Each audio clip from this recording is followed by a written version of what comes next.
Hi, I'm Spaceboy. And I'm Sirlana. And you're listening to Spaceboy Universe on the Paranormal UK Radio Network. I'm Solaris Blurvin, and I'm listening to Spaceboy Universe.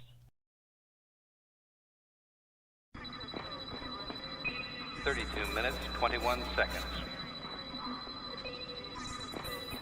5-second tone followed by a 1-second pause. You are listening to Spaceboy Universe. Okay, gang, let's go.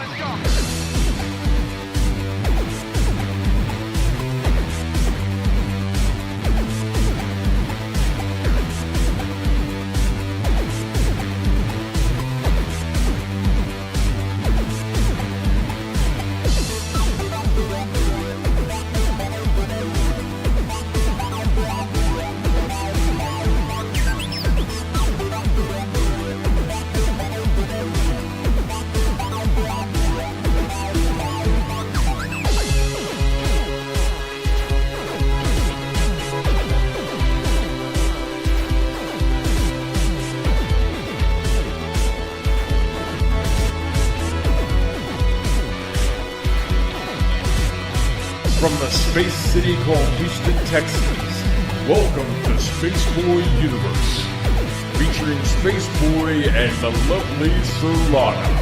So strap in and prepare for launch sequence.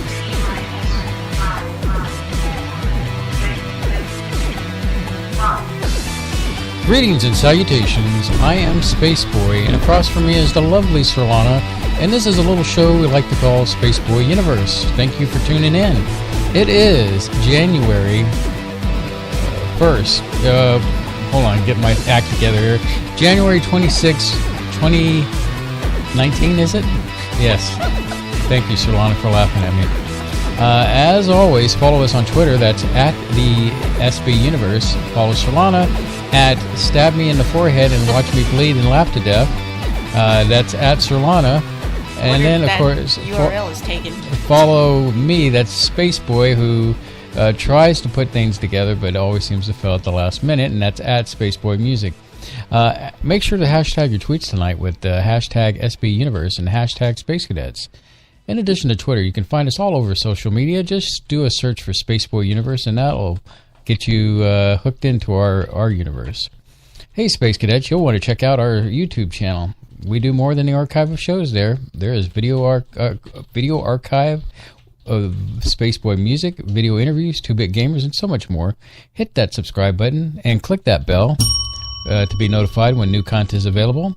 Can't catch the show live? No problemo. Take the SBU on the go with you via Spreaker, SoundCloud, iTunes, iHeartMedia, and Spotify, because, man, we love the broadcast. In addition, the universe is very expensive to run. If you would be so kind to make a generous donation, as little as $1, we'll take it. Go to the SBU website, and just below the player, you'll find our donation thing. Do the drop down, pick a donation that's right for you, and let her rip, Tater Chip. We appreciate you. And on that magical note, let me bring in the lovely Sirlana. You know, another way you can help us out if you just don't feel like donating directly is maybe you could benefit by helping us out by buying a product. Just go to spaceboyuniverse.com. On our menu, click shop. That'll take you to our Spreadshirt site, and you can get a baseball hat, a tote bag, all kinds of configurations of shirts and hoodies and pullover sweatshirts with all kind of designs. There's Spaceboy Universe logos and branding. There's Spaceboy Music logo and some artwork I've made of Spaceboy for Spaceboy Music. So go over there and grab something. I think they might be having some free shipping going on or something. I don't know. I have to check with is it Spreadshirt? I keep getting it mixed up with this other site. Let me check this real quick. Maybe they've got a thing going on. Let's see. No. Maybe they were having some promotional deals. Free shipping. You've got 1 day, 9 hours, and 23 minutes for free shipping on Spreadshirt.com, where we're selling the Spaceboy Music, Spaceboy Universe merchandise, the shop. They've got it's a coupon code. It's valid until tomorrow. So hop on over there for free shipping, and you get there by going to spaceboyuniverse.com and just click on the shop menu item. Yes, and on shifting gears, I just want to say how much we appreciate PAUK Radio for rebroadcasting our show, which you can hear, I believe it's now Tuesday nights. They've bumped it up to 9 p.m. Central Standard Time, our time. And, we appreciate all the things that Irene and Mark do for our program. Mm-hmm. And, we try to get the broadcasting call letters at the beginning of the show. And we just wanted to say thank you, guys. We appreciate you putting our program, which is quite different from the rest of your program. But yeah, we appreciate that. Yeah, we appreciate that. We're very strange. Yeah, we're strange in that way. So, what now, Solana? Well, I just saw this before we went on air, and I was saving it. I wouldn't tell you what I was scoffing at. You're like, what do you... whatever it was you asked me I was doing. Mm-hmm. I said, no, I'm saving it so we'll talk about it and this will be fresh banter, So, okay. Because I know how much you and I love this website, Irony. BuzzFeed has started its layoffs. God dang it. But it's also talking about a merger. And the reason who are they merging with? We feel that way is because CNN, who has supposedly been this giant conglomerate of credible news, cable news for maybe 20, 30 years, actually goes and cites BuzzFeed like BuzzFeed's a legitimate news source, and it's not. It's just a gossip site. That's all it's ever been. Or a site to see cute kitties. The 15 most important cats of the internet, although I will go there for that content because that's what I want to know. But boo-hoo-hoo, BuzzFeed's laying off 15% of its staff, about 200 employees, was yesterday. They could merge with something called Group 9. That's another big digital publisher. I used to go to BuzzFeed way back before it blew up like it has, and it was just a time killer site. There wasn't anything to take seriously there. And when time killer, you mean there was not like legitimate news? Yeah, trying to pretend to be legitimate news. This is where we get a lot of this fake news confusion because people don't know what's a credible news source anymore. Mm-hmm. But I just thought I'd throw that there. I'm not even going to spend a whole lot of time on this.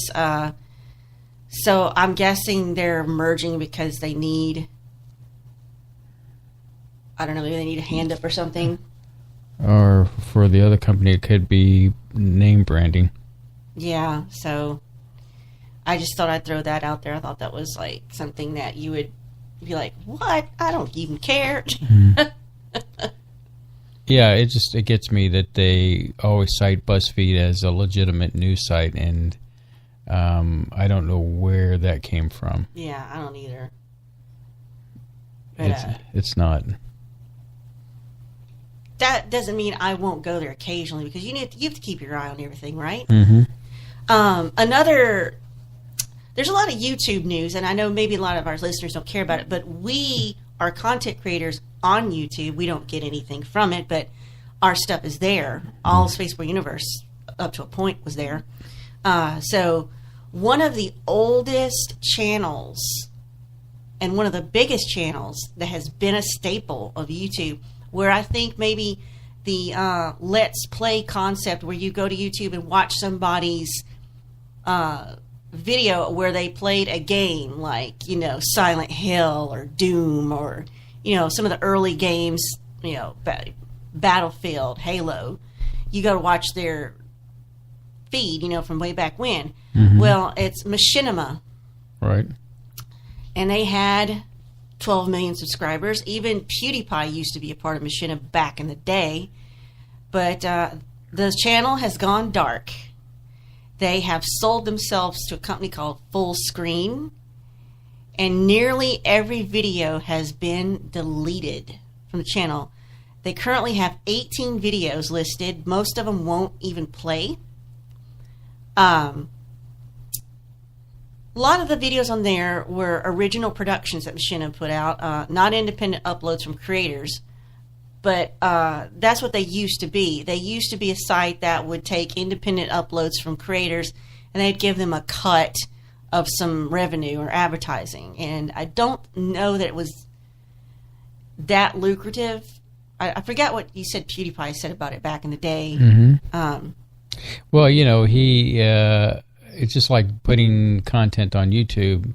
He was putting content on their site. I mean, lots of content. And really, it wasn't making much out of it, as much as he was putting into it. Yeah, but that's the same. Okay, I just want to say hi to Eric. He's in our Spreaker chat, and just to remind everybody, when we're live like this, please feel free to join us on Spreaker, where we're broadcasting. Just look for Spaceboy Universe, and you can jump in the live chat. Or if you want to, we have a chat embedded on our website on spaceboyuniverse.com. Just go to the menu. There's a chat on the menu. And you can join us there where you can do a little bit more. You can put some GIFs. You can upload an image. You can put links in there. You can, all we ask is you adhere to our rules. Those are said down below the chat. There's a link to our rules about chatting and behavior online. And you can have fun there too. So welcome to join us on Spreaker Chat or on our website. So I want to say hi to Eric. I see him in chat right now, our guest, Awakening Man. Mm-hmm.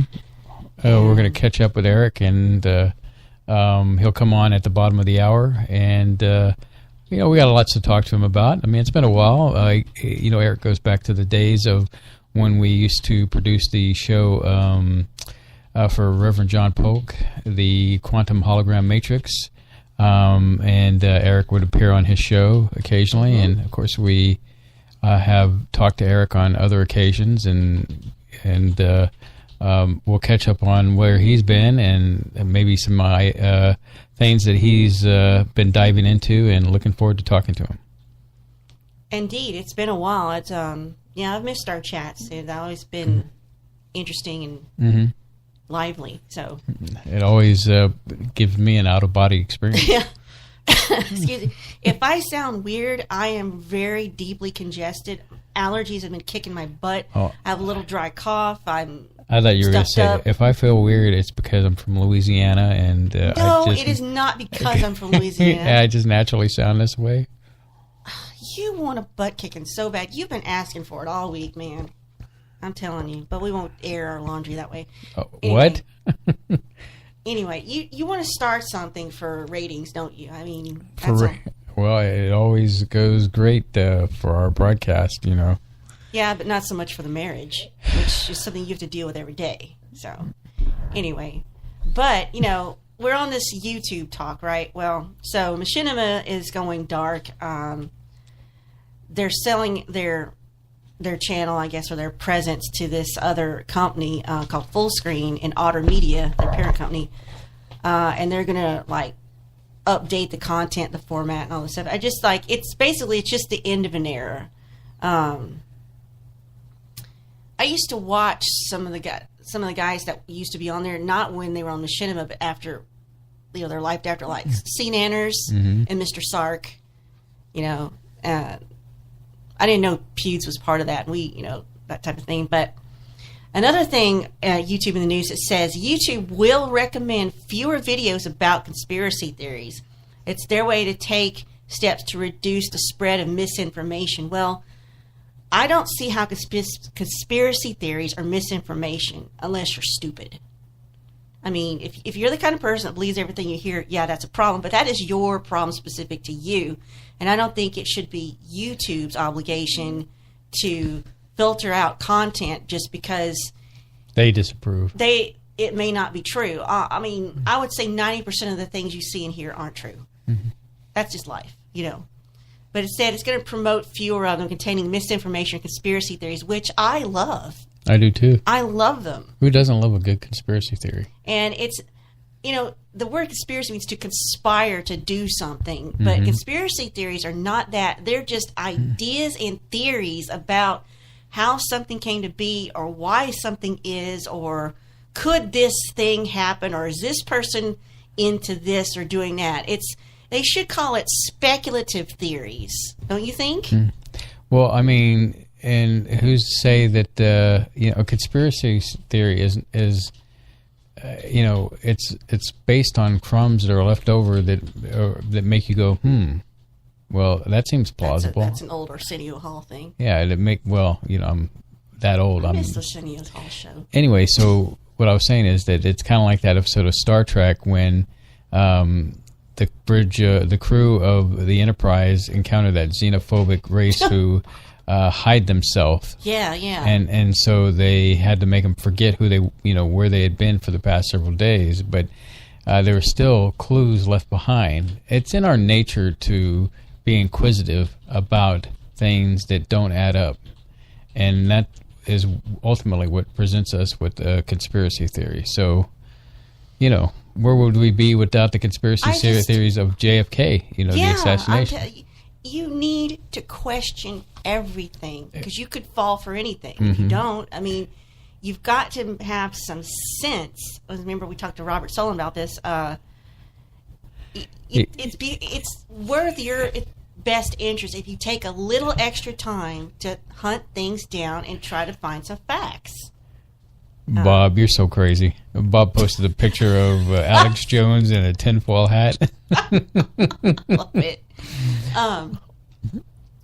So YouTube says, we'll begin reducing recommendations of borderline content and content that could misinform users in harmful ways.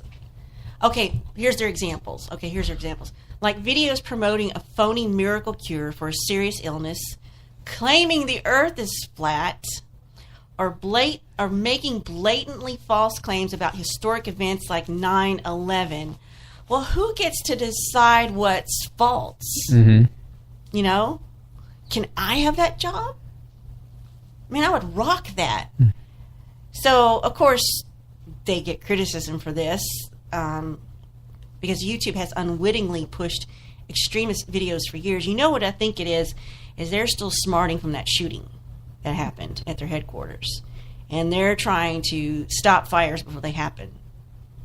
And I think that's where this demonetization fever comes from, too. So that's another thing I wanted to talk about was we had watched Pew News, as he's putting it now, where PewDiePie says some of the other big YouTubers and popular YouTubers, but not as well known, have been catching heck because they've been getting demonetized for no reason. They haven't broken any YouTube policies. They haven't violated any agreements with advertisers. They've done nothing wrong. They've had no copyright strikes. Some of these channels have never been in trouble with YouTube, and they're getting demonetized left and right with no explanation and almost no way to fight it. So it just seems like YouTube is really going after the people who made them, the creators, the content providers. And I'm like, who is YouTube for? Who does YouTube think YouTube is for? I'm really getting, it's like every day you hear about the latest Facebook scandal, latest Facebook privacy scandal. And I saw a headline that says Zuckerberg demands that there be end-to-end encryption for both Facebook and Instagram. I don't know what he's got to do with Instagram, which I don't think it is anything, but I like, too little too late there, but I just don't see how any of this, I don't know, the whole thing is just, I'm so sick of YouTube's pussyfooting around, and they messed up advertising for people who are making their living off of it. They messed up YouTube Rewind and offended half their and viewer instead base. Of investing into the content creators, they're investing they just passed or just gave like over $25 million to like CNN and groups like that That makes me mad because they could be invested in the content creators for YouTube who actually provide content, and it gets me. Well, not that you and I are doing anything radically important on YouTube. We're not even watching. We don't even probably watch what's the best content because we watch meme compilations and we watch reaction videos and other people's try not to laugh challenges and but we need stuff to keep us laughing because if we don't, you and I would just be sobbing uncontrollably all the time. So we have to have these distractions. I did see that Markiplier was on Larry King, whatever Larry King does now. He has this one-on-one show. I guess it's all online. But I'm like, that's how you know a YouTuber has made it. He's made it onto Larry King, and I like Mark. He strikes me as a righteous dude. He is a nice guy. He seems like a true nice guy. His name is Mark Fishbach, I think. But so he's one that we're subscribed to, and we watch him. We don't watch every single thing, but he's like Pewdie. Every now and then he'll come online and he'll get real with you Very in a video. thought-provoking, And yeah. the last video he did where he talked about YouTube was just so dead on the money. And that's why I saw this other video that was animated because that's how they was an animated channel, said why we need to subscribe to PewDiePie. Even if you don't like him, even if you don't watch his content, or if you're even offended by some of the things he said in the past, he's kind of grown up since then.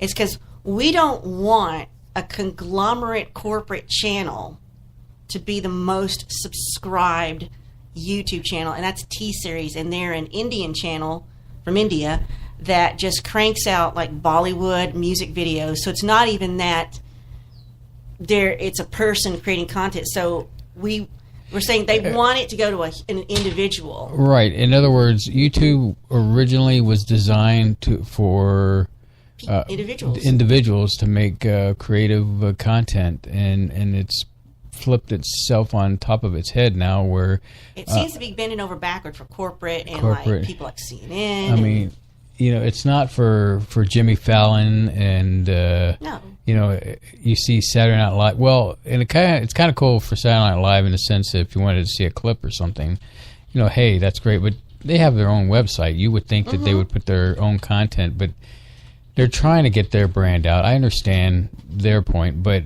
ultimately, this is definitely not what it was originally designed for. It was designed for the content creator in mind. Yeah, but again, like we always say, these YouTube, Facebook, and all these are private companies. They can make their own rules and do what they want. If we don't like it, there's not a whole lot we can do other than not use it, not pay for it, not endorse it, not go for it. Mm-hmm. But I still get 90% of my entertainment from YouTube. Therefore, I do pay the premium. I do pay to subscribe, so I don't have to see advertising. And I can't take this. Could you please whitelist our web page because we're so poor and we can't afford the domain name and the server? I'm like, well, then get off the internet. If you can't afford your yearly domain and your monthly internet service provider, don't have a website. Okay. If you're 100% relying on advertising for your website to run, don't have a website. Now, listen to what you're saying in the pipe. I know, but I'm talking about big websites that have not done that before. They're doing it now, like really big ones. It's like, thank God I'm the age I am for two reasons. One, maybe I'm not going to live much longer because this is an effed up world. And two, I remember the glorious days of the internet when everything was free and you could get away with a lot of stuff before anybody found out that you did it, as far as getting files. And I'm glad I lived through that. When we got residential internet, it was dial-up. And when we got it, I was like 20. Or like somewhere like 18, 19, 20 years old. So I was the perfect age, to be online. And I was learning how to put a computer together from scratch. And I just took off on it, So I'm so glad I was around during the glory days. And those would be from whenever DSL came out for residential, or I would say, okay, whenever we got 56K modems up until cable internet. So I'm thinking that's got to be late 90s to 2003. That was the time to be on the internet. So, are you getting depressed now? Yeah, actually, I remember buying a 128K connection, and that's how I was able to. We went from 14.4 to 28.8 to 56K modems. Mm-hmm. We went through them all. We went from that to DSL to eventually going to cable internet. We went through every iteration, yeah. And what's interesting is one of the first internets prior to the turn of the new millennial is that I used CompuServe. I had AOL online. And once I figured out how to get online without going through an online service like that, it was great. I never looked back. Yeah, I remember how expensive it used to be online. You had to kind of limit your time until we got, and then when we were on the phone, and I still lived with my parents, the earliest time when you could get online, I would have to wait till like 10:30 at night. So when I know there'd be no possibility of anybody wanting to call me, and of course, I had to get an instant messenger program so I could connect with my brother. So if he says he wanted to call, I could get off the internet. Did you do that? No. What do you mean, the chat room? Yeah. No, apparently they're doing some updates, and so periodically the chat room's going to go in and out. People ask, what is that paintbrush for? Well, that's to change your font color, but just be aware that some font colors don't show up well against certain backgrounds. So just, if we can't read your font, that's why. But we are in both chats. We are in Spreaker, and we're on the one in our website. And welcome, Gene. Good to see you. Boom. Good to see you. Got some new people in Spreaker chat. Welcome. Yeah. Yeah. Some people I haven't seen in a while, and some new people that are there. I do see some new people there. And welcome to Space Boy Universe. And, Sirlon, it's about that time to break and then get old Eric on the phone here. So let me cue up the thing like I'm supposed to know how to do. Let's see here. What's going on with you over there? It's a usual night. All right, ladies and gentlemen, we'll be right back. Go get that beverage. And behave yourself, Bob.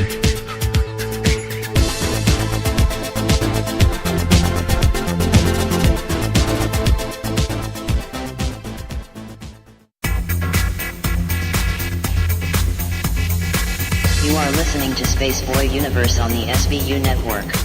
Explore the universe with Spaceboy and Sirlana. This is author Jordan Root. You are listening to the Space Boy Universe. This is K28, and I'm listening to Space Boy Universe. Hi, y'all. This is Lori calling from Texas, and I love listening to Space Boy Universe. Hey, this is Dave Cruz, host of Beyond the Strange, and you're listening to Space Boy Universe. This is Wendy. I'm listening to Space Boy Universe. Hey, y'all. This is Lorelai DeLille. I listen to Space Boy Universe. Don't you? Tell your mom and them I said hi.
You are listening to Space Boy Universe. Here are your hosts, Space Boy and Sir Rodney.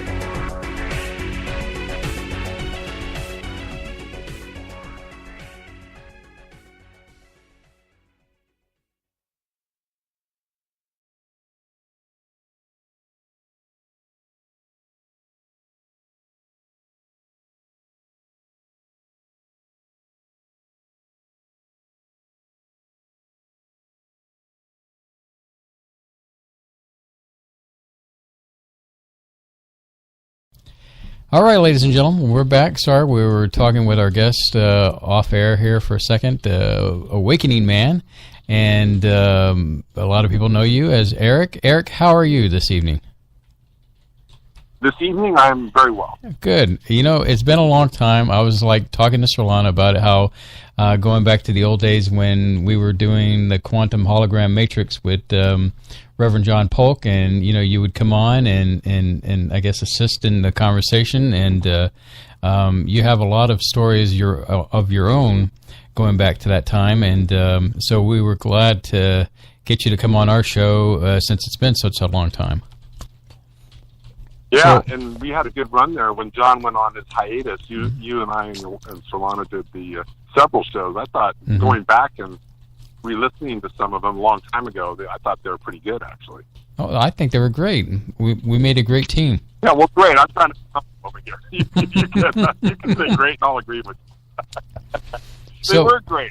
So I don't know if John was jealous, but he yeah. So what have you been up to recently? Well, I did a lot of traveling, as you probably know, last year, and then the last few months I've just been kind of kicking back. In December, I moved from the coastline of Morro Bay, California, into the Santa Margarita Mountains. Mm-hmm. There's a town here called Santa Margarita that was, I think it was founded in 1856, I believe, and there's still a bar down in this little town called Pozo, which is in the middle of the mountains, basically, about 12 miles, no, actually it's about 14 miles away from civilization, off the grid. This little tiny town, this little bar. Anyway, so I moved out here, and beautiful green hills and rolling mountains and beautiful rocks and wild deer and ground squirrels and stray cats running all over the place and birds. And there's no light pollution. There's no sound. So there's no roads. It's awesome, but it's a bit of an adjustment because I went from kind of being in the city near the beach for 12, 14 years and then moving here. But I don't have cell service at my house. I don't have internet. I don't have TV. I don't even have a phone. Wow. So I'm literally off the grid. But right now, fortunately, there's a campsite up the road, and they have a cell service system, and they have a laundromat there. So they let me use their cell service, so I can drive up the street and talk to you guys. So that's cool. Do you like being sort of off grid like that? You enjoying that? I love it.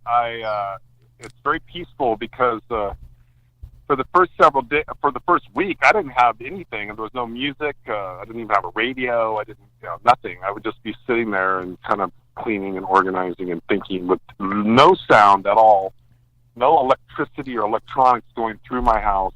And then recently, I went and got an old a Toshiba AM/FM CD, little portable boombox, so I can put on some radio and listen to a little radio every now and then. And then anyway, yeah, there's lots of hiking here. There's a lake. It's a beautiful lake. You can't swim in the lake, but it's a beautiful lake and it's huge. So I'm going to take up kayaking and maybe do some rowing, get some physical activity out in the lake, and a lot of hiking.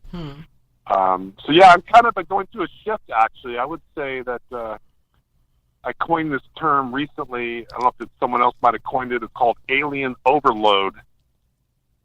When you go out and you research aliens and abductions and so on and so forth and all that, and you get immersed in it, and then at some point you take a break, and then you just feel like, oh my God, I just like went on this 8-month rampage of nothing but aliens, and I just need a break. So I had alien overload.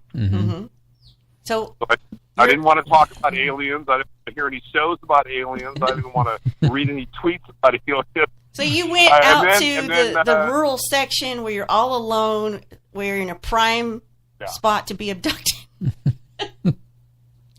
There's a hill. There's a campsite, and they have this hill up here where people go out and they star watch because there's no light pollution. You can see all the stars. And so I've been out there a few nights, haven't seen anything, but this was once an Indian.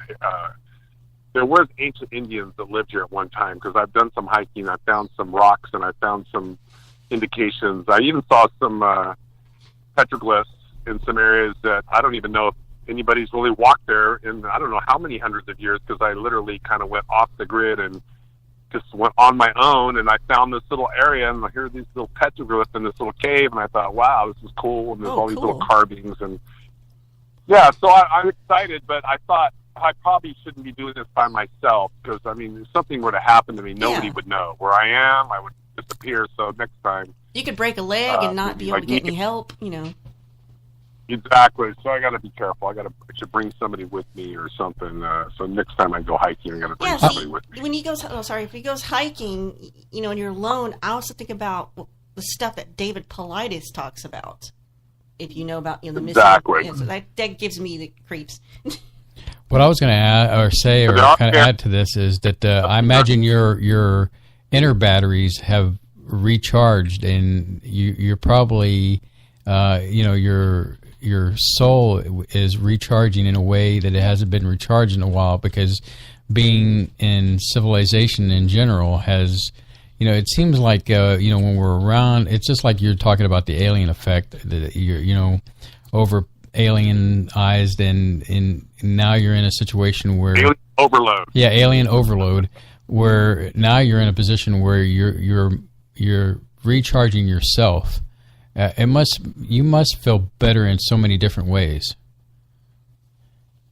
No, I do, actually, because, here's what I learned. I mean, if I was going to just simplify and summarize it all, I mean, there's no doubt that there's something going on, not only on this planet, but in space. I mean, there are other beings, entities, whatever you want to call them, aliens, it doesn't matter. There's other living spirits that are coming and going and existing on this planet, outside the planet, maybe in the Earth possibly. And whatever it is they're doing, no matter how much I learn about it, there's nothing I'm going to do to change whatever's happening. That's basically the conclusion I've come to. So the stories are great, the information's interesting, but it's like, how much time do you spend trying to, once you figure it out, then where do you go from there? It's like, you got to still live your life. So I'm in that mode now where I'm going to live my life for a while. But, we've got all the major, starting in late February and March, all the conferences start again. So there's several of them that I have to go to every year, just because it's a way to kind of meet up with people that I already know and hang out and party and just talk. And right. It's become a social thing, which I enjoy that actually. Yeah. Too bad you guys you could get out at some point. It'd be kind of nice. I don't know. Well, we would have to crowdfund us to go somewhere. So we just we're pretty stuck here. I guess it's hard when it seems like a lot of these events are out towards California. You would think Texas would have some kind of major event here. We've got major UFO phenomenon. You talk about the Marfa lights and that thing that happened where those two women, that boy got burns from some strange ship, and that happened here in Texas. There's several big UFO events. Stephenville lights, which may or may not be real or could be debunked by now. But you're thinking of Marfa lights. Marfa lights. Well, those are two different phenomenons. But I mean, there's no reason things can't happen. We've got major city hubs and international airports here. There's no reason we can't have those things here, other than they're being snotty because they don't like the South. No, I think it would be great if there was an organization that could come in and, like the Contact in the Desert, or like the Alien Expo, there is one in Arkansas. So you gotta travel. It's still a long way to travel, but But Arkansas is gorgeous, though. I'll give you that. So I mean, we had a good. One of us had a good. What about New Mexico? Are you? No, we're not too far from New Mexico. I guess 10 hours. Isn't there in Roswell? To Roswell. I recommend do the Roswell. It's an actual street event. I mean, literally blocks and blocks of just lined up of nothing. I mean, we're talking about alien overload to the max 10. Mm-hmm. And who lives out there? David. Excuse me.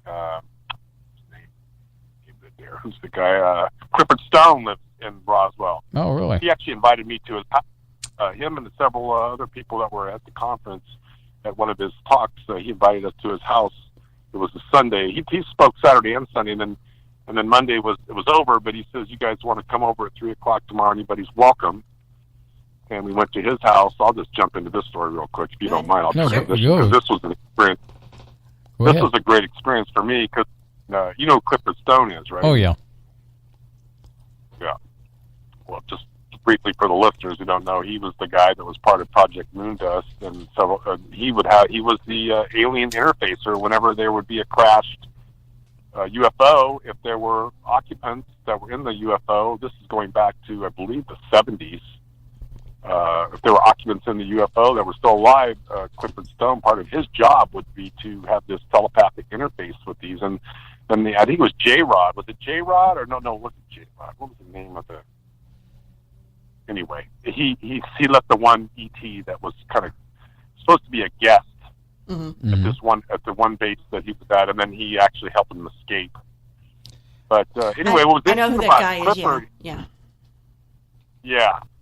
When I got to his house, he took us into his man cave, his den room, and he had his little computer in there, but he had file cabinets, I'm not exaggerating, lining up the all four walls, and then there was just stacked with papers and books, and then he even had stuff in the middle of the room, so when you were to walk into his room, which wasn't very big, you'd kind of have to walk around stuff to kind of stand next to him, because he just had, he had been collecting information for, I'm going to guess, 40 or 50 years, and then so we're commenting, I says, man, do you even know where he says, yeah, I know where stuff is. He goes, if you think this is a lot, he goes, I have 2 more roomfuls upstairs with just as much. So I was like shocked. I didn't realize this guy, he was a FOIA maniac. I mean, he wanted to prove that his story was true, so he was researching and getting FOIA and articles that would confirm, or not just articles, but government documents that would confirm that these programs existed and that these things happened during his time, because he wanted people to believe him. But anyway, it was a lot of fun to be there and to meet him, and he's an amazing man. I would say Clifford Stone, of all the people I've met here in the last few years, he's right at the top of the list up there with a guy like David Adair. Remember we talked about David Adair too. These guys, these guys are in their 70s, and they're pushing. They've been around a long time. They've seen a lot, and anyway, that's just a little side story. But yeah, Roswell, New Mexico. I recommend you try to get to that next year. It's a lot of fun. There's live music. They have all sorts of events happening. It's just a lot of fun. Right. And it's cheap. You can stay at the Hotel 6 for like $40. Yeah, we've done that before in California. You know what I think it is? I think we're just too damn old to travel anymore. She could speak for herself. I just think she could stay home and you can get our Space Boy and drive out there, right? I mean, can we, Solana, would she approve that? Or? Yeah, sure. I'm sure she would send me to the ends of the earth if she wanted, if I wanted to do it. She lets me run a broadcast show, so I mean, I would love for you to run a broadcast show, and I'd be in another room somewhere doing something else. So, we'll have physical therapy, marital therapy later in our show when one of our regulars calls in. Bev is our marriage counselor, so maybe she'll call in later. Bev calls in. Yes. We told him we want to have some chat with you first. Dino? Yeah, Dino may pop in later. He may pop in speaker chat. I've run into Dino a couple times in San Francisco. We've had some great talks. He's interesting to talk to. He does his little research thing right there in the Bay Area. But so I mean, do you want to move into? Since we don't have a lot of time. If you want to kind of transition into Dan Romanek, or you got some other questions? In fact, I was going to bring that up, and one of our favorite shows that we did, we decided to do a show on Stan Romanek. Two of them, yeah, and Solana was nervous about it because the controversy had just started, and as we did the show in our chat area, who would show up? Lisa Romanek. Yeah, she shows up, and I guess she must have told Stan that we were doing this show. And towards the end of the program, Stan shows up, and so it's always been he called in. We didn't know he's calling in. Yeah. We just treated him like he was another caller. So he actually called in because I had done the research for the show. I remember read that. That was.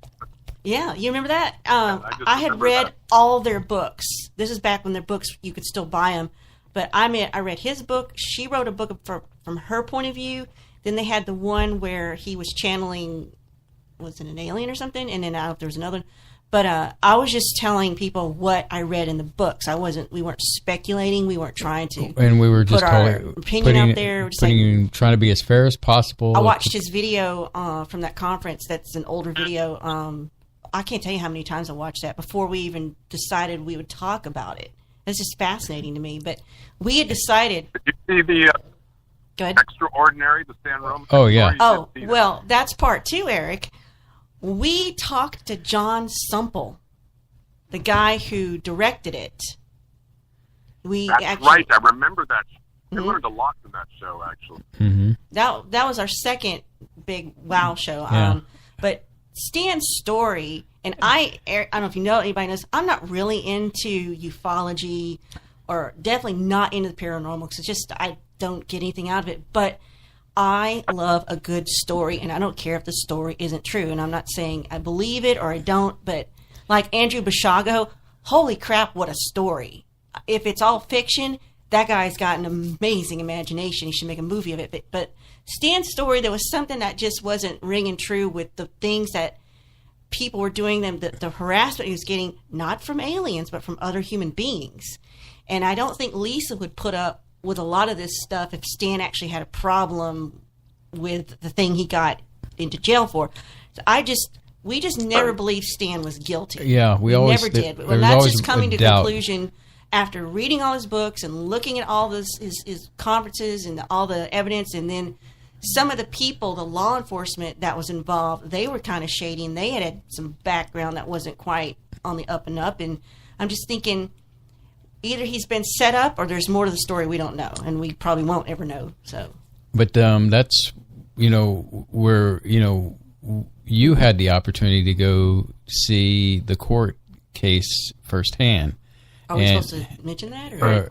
Well, I think it's pretty public knowledge that you went, right, Eric, that you were there at the court? Yeah, it's been a while, but mm-hmm. Yeah, and Stephanie might be listening, but she came with me, and I'm glad she came because she was able to. It was one of those kind of things where I felt like I was walking into another dimension or another matrix, like a movie set, where whatever was happening was real, but it would seem surreal. In other words, I was just glad to have somebody there so that when I didn't know what was going to happen. Mm-hmm. But at least when I reported what happened, I knew that it was the truth, and I had somebody that was there with me that can say, yeah, he's telling the truth, he's not making any of this up. And, yeah, it was bizarre. I mean, most people won't believe it because unless they do the research, and I can go on and on and on, but the bottom line was that Stan told me this just on his last conversation. I didn't know this. He had over... I think somewhere in the neighborhood, I believe he said somewhere around 600 or 800 witnesses. They had amazing amount of documentation and information to take to court to prove his innocence. And he said that they would have these pre-case management meetings, and they would say, okay, well, we can't have that with the witnesses. We need to cut it down to this number. And I think he said the first time they did the cut went down to 133. And then they had another meeting. They always postpone these things because they're trying to. During this whole time, Stan told me this because I asked him. I said, this is what I asked them recently. And I said, at any point did they come to you and say, well, let's make a deal? Basically, in other words, if we don't want to have to destroy your life, if you can just play ball with us here. I'm just summarizing from my perspective how it goes. Then we'll go easy on you and we'll make it. But if you're going to fight us, then we're going to make it hard on you. So basically, obviously, Stan was his main thing. He fought it all the way through, and he says that even to this day that he won't take any special deals that they try to make with him because he says he doesn't want that stigma of being a sex offender on his record. He says he's adamant about that, and I believe him, not just because he tells me, but when you talk to somebody enough and you observe him, and then also his Stanislav Ojak, who I talked to in great length about the whole thing. And he's an honorable man. This man's in his 90s. He's coming out with his book soon. But anyway, yeah, I just believe Stan. I just think that he got railroaded. I mean, they worked him down from 131 down to 30 witnesses, and then finally when the case started, they had it down to 10 witnesses.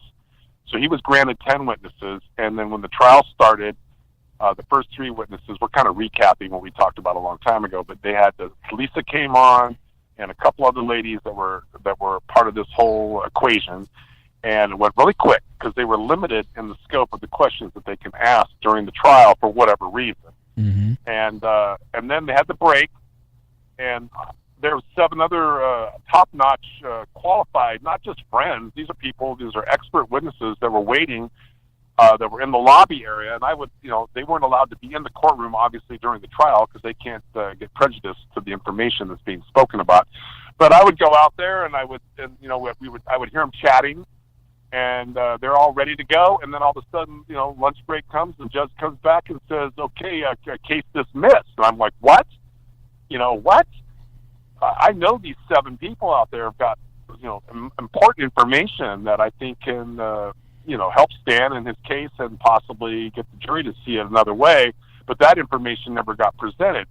So, and then I learned this recently. I didn't know this. After the case was over, Stan, he fought against these people. And I didn't talk to Stan for a long time because I was kind of nervous about being even involved in it, injecting myself into that situation because I was told not to come back. You heard the story about. Anyway, the point is that's a long story there, but it was worth it.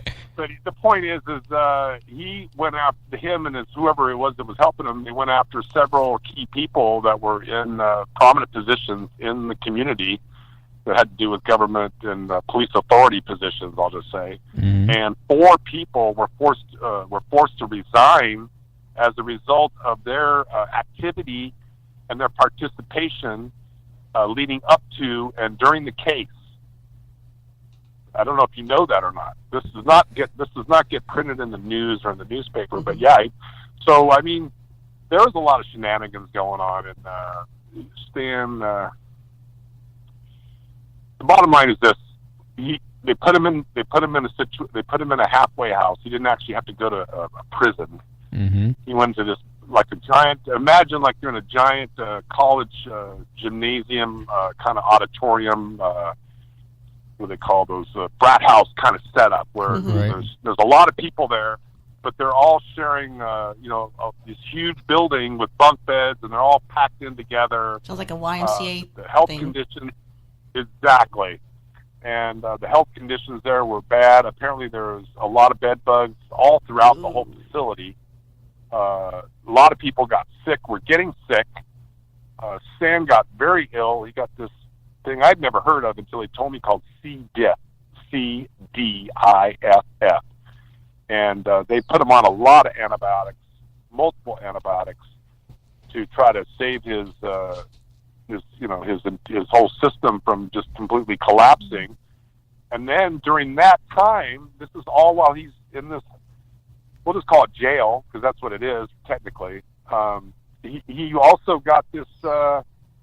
You had the bed bugs, you had the C. diff, and it became so bad that it was contagious. So he had done a year and a half in this house, as we'll call it, this massive, prison jail setup, and he had 6 months still to do. But because of his sickness and his contagion, it was contagious. They had to send him home. They didn't have a choice. So he's currently on this kind of this house arrest.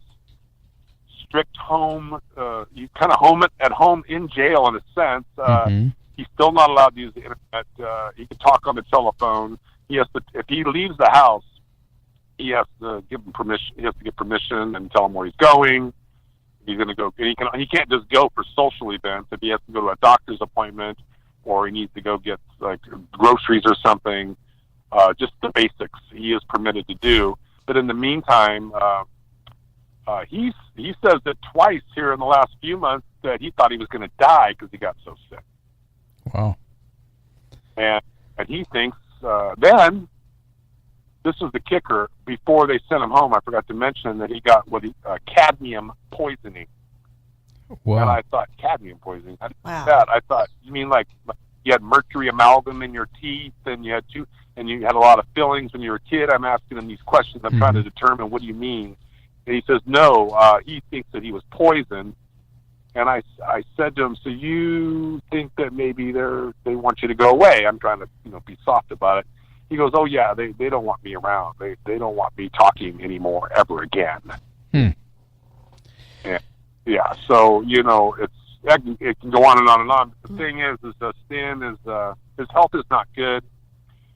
When he went into this facility, he was 270 pounds, which is a lot for a man who's probably barely in his 6 feet, maybe 6'1". I forget how tall he is. And then he said he lost 70 pounds. Imagine that, 70 pounds. And then when he got sick, they put him on all this medication, and it bloated him up back up to, I think he bloated back up to like 230 or 240 or whatever, which is where he's at now.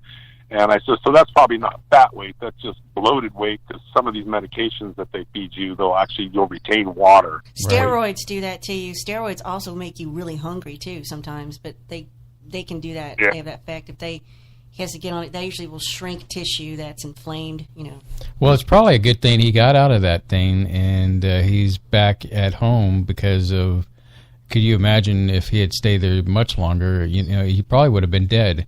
Hey, hold on, Eric. We got to take our break. Hey, buddy. Yeah. So and we'll pick this up when we come back on the upside. Let's see here. Program. There we go. Number 2. All right, ladies and gentlemen. I hope you're enjoying our conversation with Eric, Awakening Man. It's great to catch up with him. Plus, I love talking Stan Romanak with him. So don't go anywhere.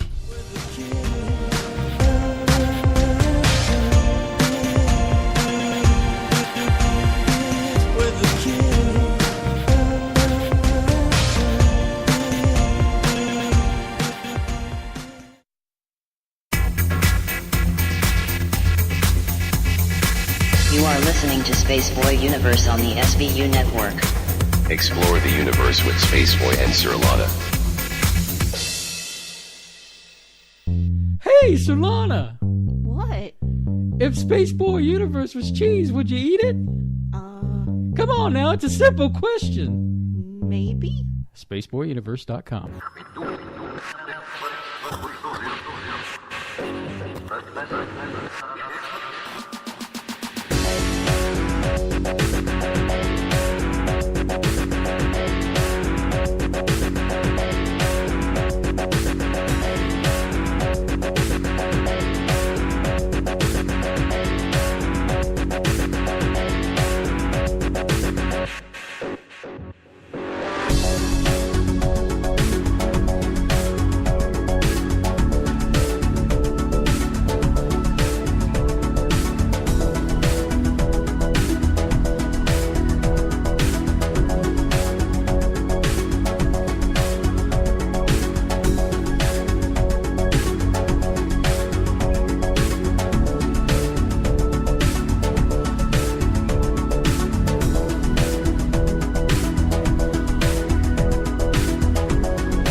You are listening to Spaceboy Universe.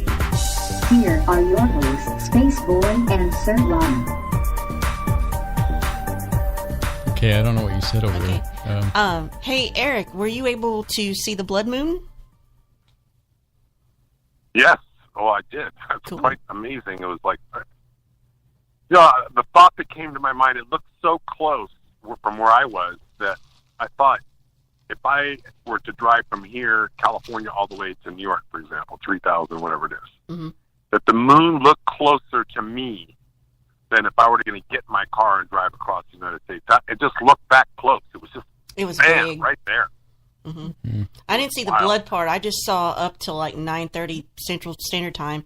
And I was like, when is this going to start? I just got fed up. I'm like, well, fine. I'm just going to go back inside then. But it got so big and bright, and that was why it was called the Super Blood Wolf Moon, because it makes people want to howl. That's all he said.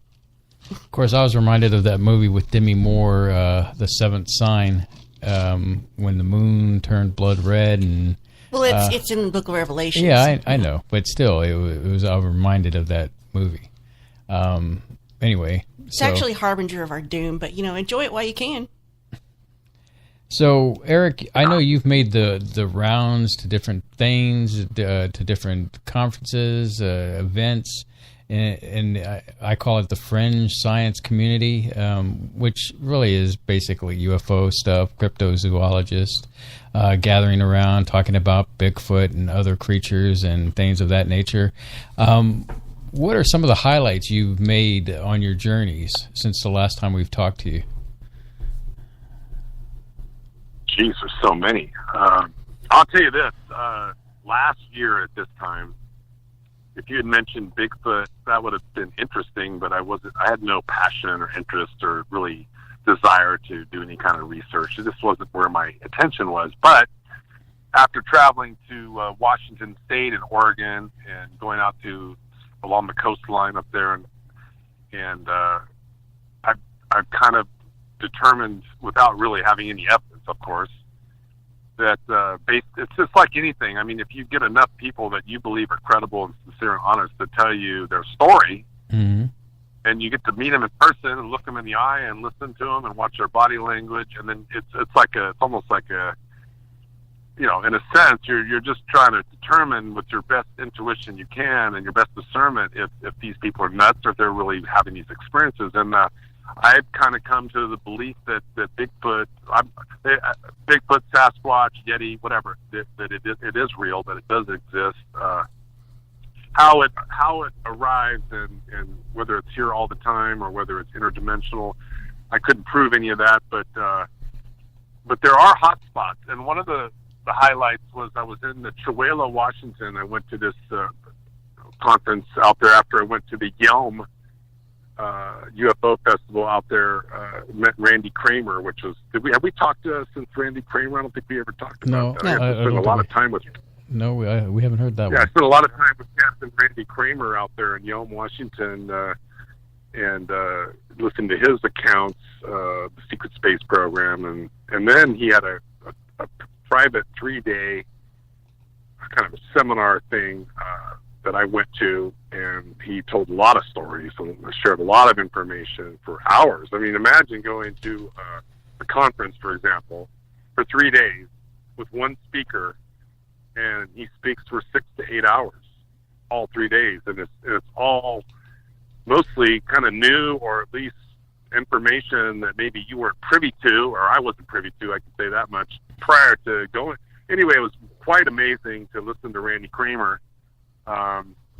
But after that is when I went from Yelm, Washington. I drove up to Chewelah, which is about 60 miles from Canada, and this guy named Kawani, I can't pronounce Lipercetus, I think that's his last name, but he's written several books about the spiritual Sasquatch, and his beliefs over 40 years of not just research but actual experiences, that the Sasquatch, just like people get visited by aliens, for whatever reason, there's a whole community of people out there that are also getting visited by Bigfoot, and I didn't even know this. So I'm at this conference, 150 people, and they're talking about these Bigfoot and their interactions, the telepathic, and and the whole 9 yards. I'm like, wow, I didn't even know any of this. I had no idea there was even this aspect of it. So that was kind of cool to kind of get in touch with that. So now I'm on this. What was interesting about this guy, Kawani, is he uses this dowsing, which I don't know if you're familiar with dowsing at all. Yes. Mm-hmm. Oh, yeah. Okay, so he would do the dowsing, and for example, if you were a researcher or whoever, you wanted to know, okay, where can I go to try to see if I could find a Bigfoot or whatever. And he would actually, you could bring him a map, and he would take his dowsing tools, and he would douse the map, and he would tell you, this is where the Sasquatch are. This is where they're at. So if you go to this area, this is where you want to go, and you have a good chance, at least, of having some sort of a sighting or an encounter or whatever. And apparently, he's had a lot of success with this.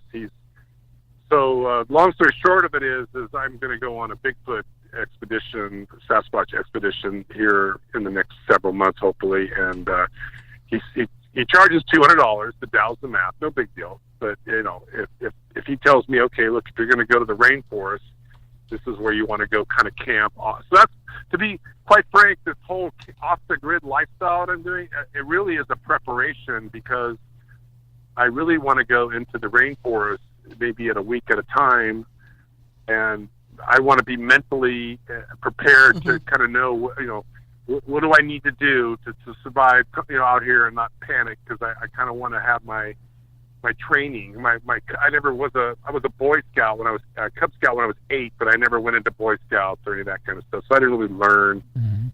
But I'm learning now because I'm preparing, because I really think that I just have this. If I can even hear a Bigfoot, make sounds or knock on the tree, I mean, it would be awesome. It would totally awesome to see one, obviously. Mm-hmm. I think, and this is just my opinion, that because of this kind of state of mind that I'll call it the zone. And this is one thing that I discovered this year in traveling, that I didn't even know really that this was even possible. But I'd be traveling in let's say in a desert area near Mojave, for example, and I wouldn't tell myself, oh, there's UFOs out there, there's aliens out there, but I would believe in my mind that if I drove this way, that potentially I might see something that would be unusual. And so I would have the time, I would just pull over, I would start driving down these roads, and during the whole time I'm kind of almost like doing this self-thought meditation, that opening up myself to the experience of the possibilities. And there's been a few occasions where I've had some sightings. I don't know, did I tell you guys I saw the 40-foot chrome orb in the Mojave Desert? Did I ever get a chance to tell you guys that? No. No. I think I remembered that one. Yeah. It's been a while. Yeah, I was driving from Arizona going back to California, and pulled off the I think it was the 40 off Mojave National Preserve. Kelbecker Road is what it's called, going towards this town, Kelso. From where I was, Kelso was 22 miles away on a single, 2-lane road, one lane up, one lane back, kind of windy road. And once you get about 6 miles into this road, there's no cell service. So you're driving in the desert for, 15, 20 miles with no cell service. You're just basically on the road. But it's just, you're out there in the desert, and there's hills and there's mountains and there's rocks. But anyway, so I'm driving out there. I don't really know what I'm going to see, but it's beautiful. I've never been there. But then I see this road, this dirt road to the left of me, and I see this tower that looks like it's kind of new. It looks kind of like it would be a cell tower, but it couldn't have been a cell tower because I had no cell service. So maybe it was a cell tower, it wasn't activated yet. But bottom line is, I'm looking at this thing, I'm looking at this road, and I'm thinking, can I drive my car up that road? Because at the top of this road, I could see up above there was all these amazing granite rocks that were up on this mountainside that were nowhere else in the desert. So picture you're driving through the desert, this vast tumbleweeds and cactus and nothing, with mountains like 5 miles away. And then all of a sudden you pull into this little area around this curve, and then all of a sudden there's these massive granite rocks in the middle of the desert, kind of shaped in a horseshoe. And I thought, that's interesting. Why would there be these massive granite rocks in the middle of the desert? Why here and nowhere else? So it got my curiosity. So I pulled over, and I'm looking at this hill, and I'm thinking, can my car make it up there, or should I just park and walk up there? And at that moment, the tower, I was about 100 yards away from this tower. And the tower was probably about, I would say, 20 yards tall. And another 20 yards above that tower, it just appeared. It literally just appeared, what I would call a chrome ball. The reason why I call it a chrome orb is because it looked like it was like a mirror. You can see it. It was silver. And it was obvious that it was there. And I knew it was real because it was 6:30 at night, or it wasn't even night yet. It was still in the summertime, and the sun was reflecting off one side of it. So I could see the sun reflecting off the one side, and then the other side obviously had no reflection. And I'm looking at this thing. I'm going, I can't believe what I'm seeing this in the daylight. This is the first time I'd ever seen anything in the daylight. I was shocked.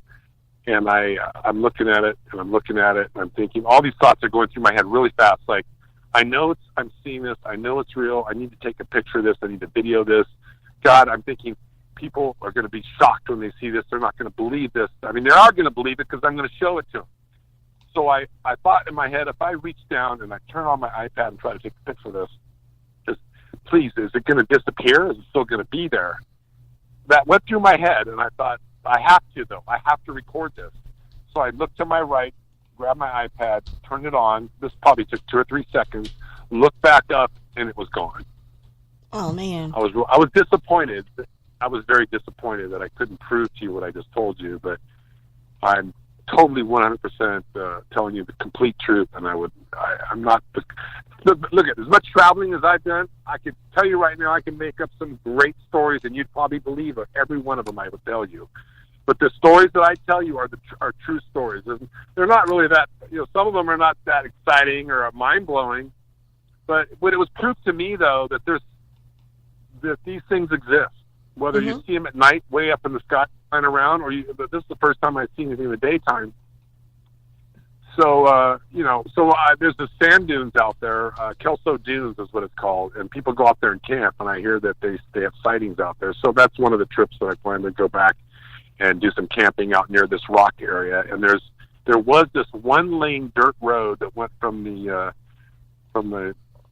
whatever road I was on. I can't remember, Kelbecker Road. You would drive down this dirt road all the way up to where the mountain and the rocks kind of curved. And if I were to take that road and go all the way and then make a left turn, I would be in this area where I don't even know if anyone. I mean, obviously somebody's been out there because there's a dirt road. But I just had this thing in my head where if there were going to be spaceships that were going to land, this would be the perfect spot because it's surrounded by all these granite rocks, and you can't see that little cove area from the road. So I thought, how cool would that be to drive out there and just camp and just kind of just hang out for a day or two and just see what happens? You never know. I mean, so these are the sort of things that at this point in my life, I want to have those experiences again, but you can't really plan it. It just has to happen. Let's be organic, yeah. Has there ever been a situation you've been in where you feel like you go down a path and you're like, I don't think I should be here at this point?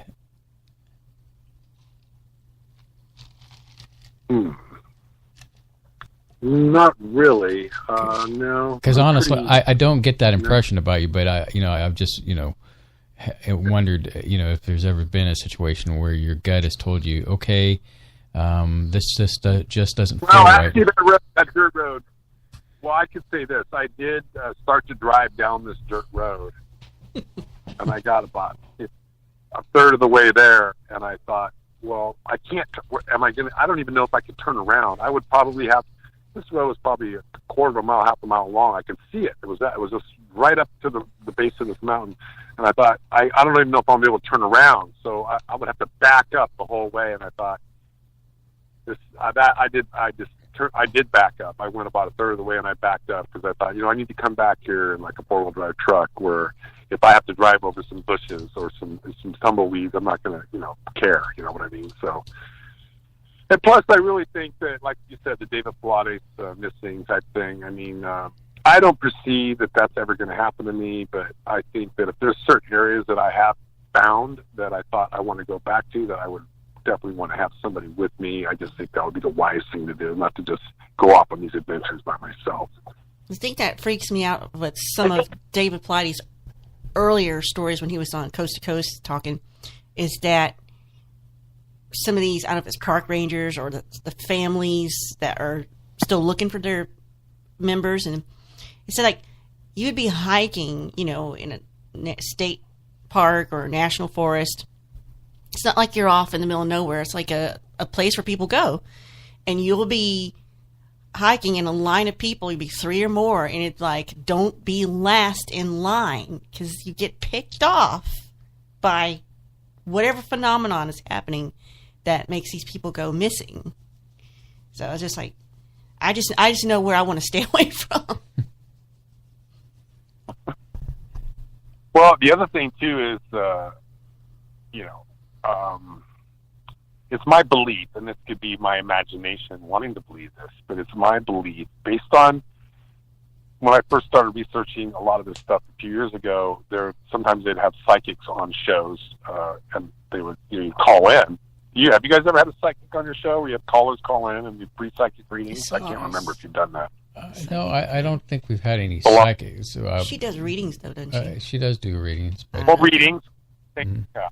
But anyway, I did several call-ins with some people, and I just got the impression that based on, and I look at my life and how things have gone, and I can't be foolish and stupid, but I just feel like whatever cosmic forces are somehow connected, maybe through whether it's genetics or DNA or past lives, I don't know, but I just feel like I'm kind of guided and a little bit protected in the sense that I think that the alarm system within me, if I were to come across something or start to approach something that didn't feel right, that I would know better and I would just turn and walk or I would leave. But for the most part, I feel like I've been pretty fortunate. So either I'm really lucky or I feel like I'm just kind of guided through, if there is such a thing as the good aliens and the bad aliens, which, there's yin and there's yang, yin and yang, there's, it just seems like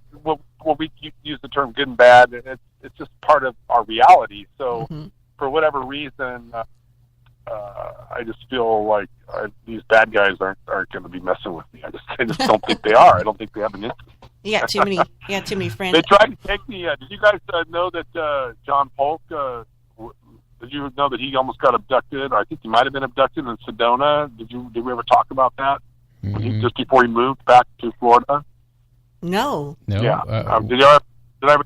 Oh, okay. So this is an interesting story. So this was a conference that was there in Sedona, and James Gillian was there, and I was there, and John Polk, and a few at Brad Olson. I can't remember. There's some other people that were there.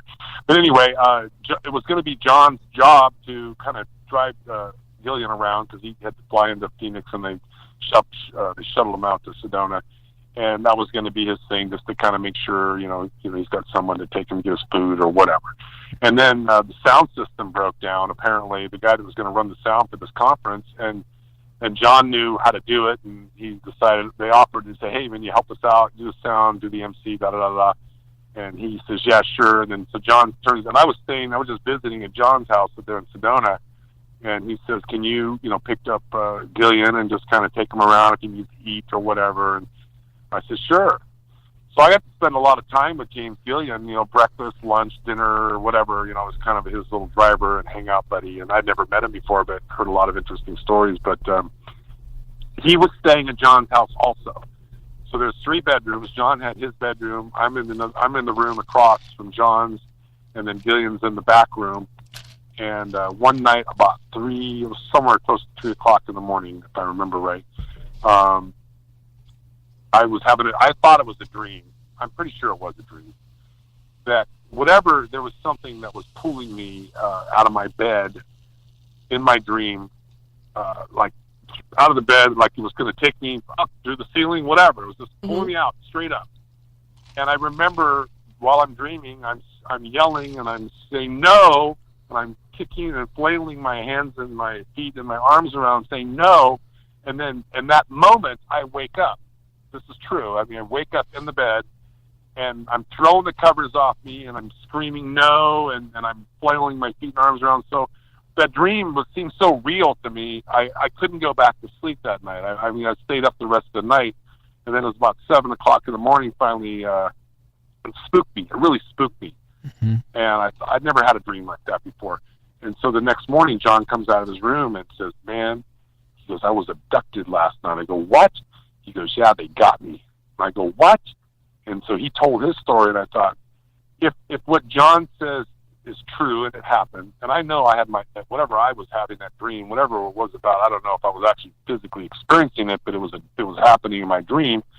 But what it told me, I'm just speculating here, but if John really was abducted and they were trying to take me too, but they didn't get me, I mean, if I could, you know what I mean? I just felt like they're just not gonna get me. You know what I mean? They've already been getting John for a while, but they're not getting me. Gracious. Wow. So, yeah, I mean, that was pretty heavy. And then John actually moved. I don't know if you guys know this. That was one of the reasons why he moved from Sedona and went back to Florida. I don't blame him. Do you? if that happened, I'd move too. Although I imagine they could find him anywhere. Yeah, but who knows? But anyway, so it's. I'm surprised that he moved because of that. Well, there's probably other reasons, but he was pretty spooked about that. He still talks about it to this day. I mean, but it's weird. I hear these stories, and unless I experience them myself or I have really strong evidence to support whether I believe it's plausible, I won't say, yeah, I agree with you, or no, you're a liar. I'll just stay neutral. I'll listen, just like you guys. I'll listen. And I'll watch. And sometimes we might hear stories or situations or accounts people might share, and initially we may not want to know if we want to believe it or not. But then you go a year or two down the road, and you get 2, 3, 4, 5, 6 other people telling you that have no connection to each other, telling you similar stories about similar experiences, and they don't even know each other. Then you start to have a compilation of evidence, or whether it's evidence, I don't know. But the point is, you get all these stories kind of compiling together, and then it kind of pushes that needle towards that side of, well, maybe it is true. You know what I mean? Right. You might be in the middle, and then the needle, as you go through the research. I think that's what it is for a lot of researchers. Like, I was enjoying being a researcher. I do enjoy it, but I don't have the stamina or the desire or the passion like guys like Grant Cameron or what's his name over there? Jeez, the great Richard Dolan. I mean, I go on and on. There's a lot of great Linda Moulton. I mean, Paula Harris. One of the things I learned is I would come across these people who I thought, oh, this is cool. I found this guy, and he was having experiences with George Van Tassel. He's 91 years old, and nobody knows this information. And I'm going to get this story, and I'm going to put it out there, and it's going to be like the first time. And then I'll start talking to him, and then I'll realize, no, Paula Harris has been here. She's heard the whole story. She's already talked about it on YouTube. But it's interesting because I figure out, who are the really good researchers? Because I think I'm on the right track, and I'm going down a certain path. And then I find who else has been down this path, and it's always the same people that are also out there beating the bushes trying to figure out what's going on. So, but it's a lot of hard work, and it takes a lot of energy, and it is draining, and it tests your, I want to believe everybody, but there are people out there that, for whatever reason, either they're delusional, they're not telling the whole truth, or I call it enhancing their story. Mm-hmm. I've come across people that have told me stories, and initially I believe their story, and then 6 months later I'll hear them tell the story to somebody else, and it's the same story, but now there's been something added to the story, so I call that enhancing the story. So then now all of a sudden their credibility goes backwards a little bit, because I'm thinking, okay, if this person could tell me one story and now they're enhancing the story, so does that mean their first story was bullshit? It's part of my expression, but you know what I'm saying. Yeah. Right. This is what you learn as you go down the path for 2 or 3 years of talking to these people and listening to their story, and then listening to them tell their story to other people. And there's only a handful of people that tell the same story every time, and it doesn't ever get more crazier or less crazier. It's just the same story, and it never changes. And I tend to believe those people more than people that are all over the place. This seems like a good stop to take our break. And you up to continuing with us, Eric? You feeling Yeah, loose? you guys do it. Let's do it. Okay, so we'll be right back after this break, and so don't go anywhere.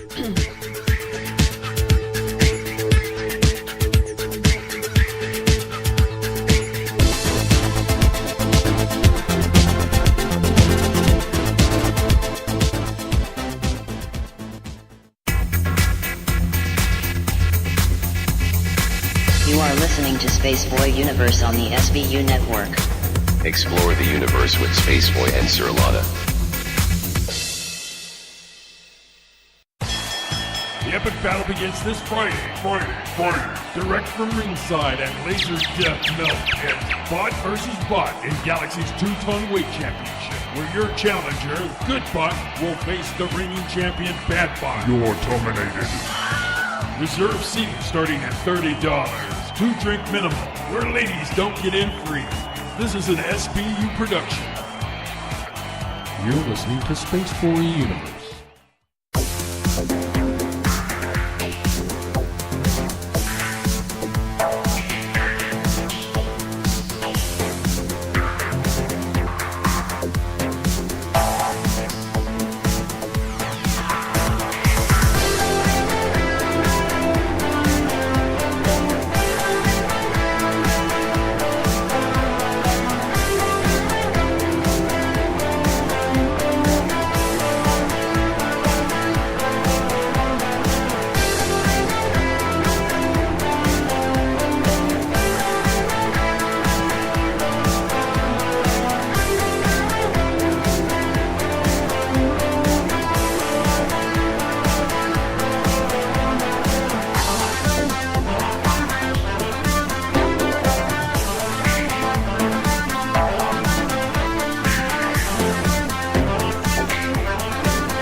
listening to Spaceboy Universe.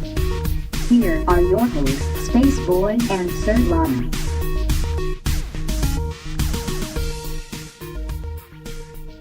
All right, we're back. I was just sharing with Eric off the air here about the steadiness of a I guess a point of view or a story, if you will, like Travis Walton, whose story has remained constant over the years and unwavering, and it's. I was basically agreeing with what he said in the event of meeting somebody and being able to look them in the eyes and tell how genuine they are versus I'd hate to say it, but the fake people that come along and tell a story and keep embellishing it to make it more grandiose and all that. So you're jumping up and down like you're what? About to jump, jive, and well over there, Solana. Don't even look at me. Just we've got Eric on the line. We've got a caller online waiting to speak to Eric. So both of you, go for it. Do it. And stop doing that over there. Sorry, my mic just went to the south. But anyway, go ahead, caller. You're on the air. Well, what's going on, guys? Who's the caller? Who are we talking to? Me, man. Dave, brother. Dave. Hey, what's up, bro? You got your wife there? How you doing?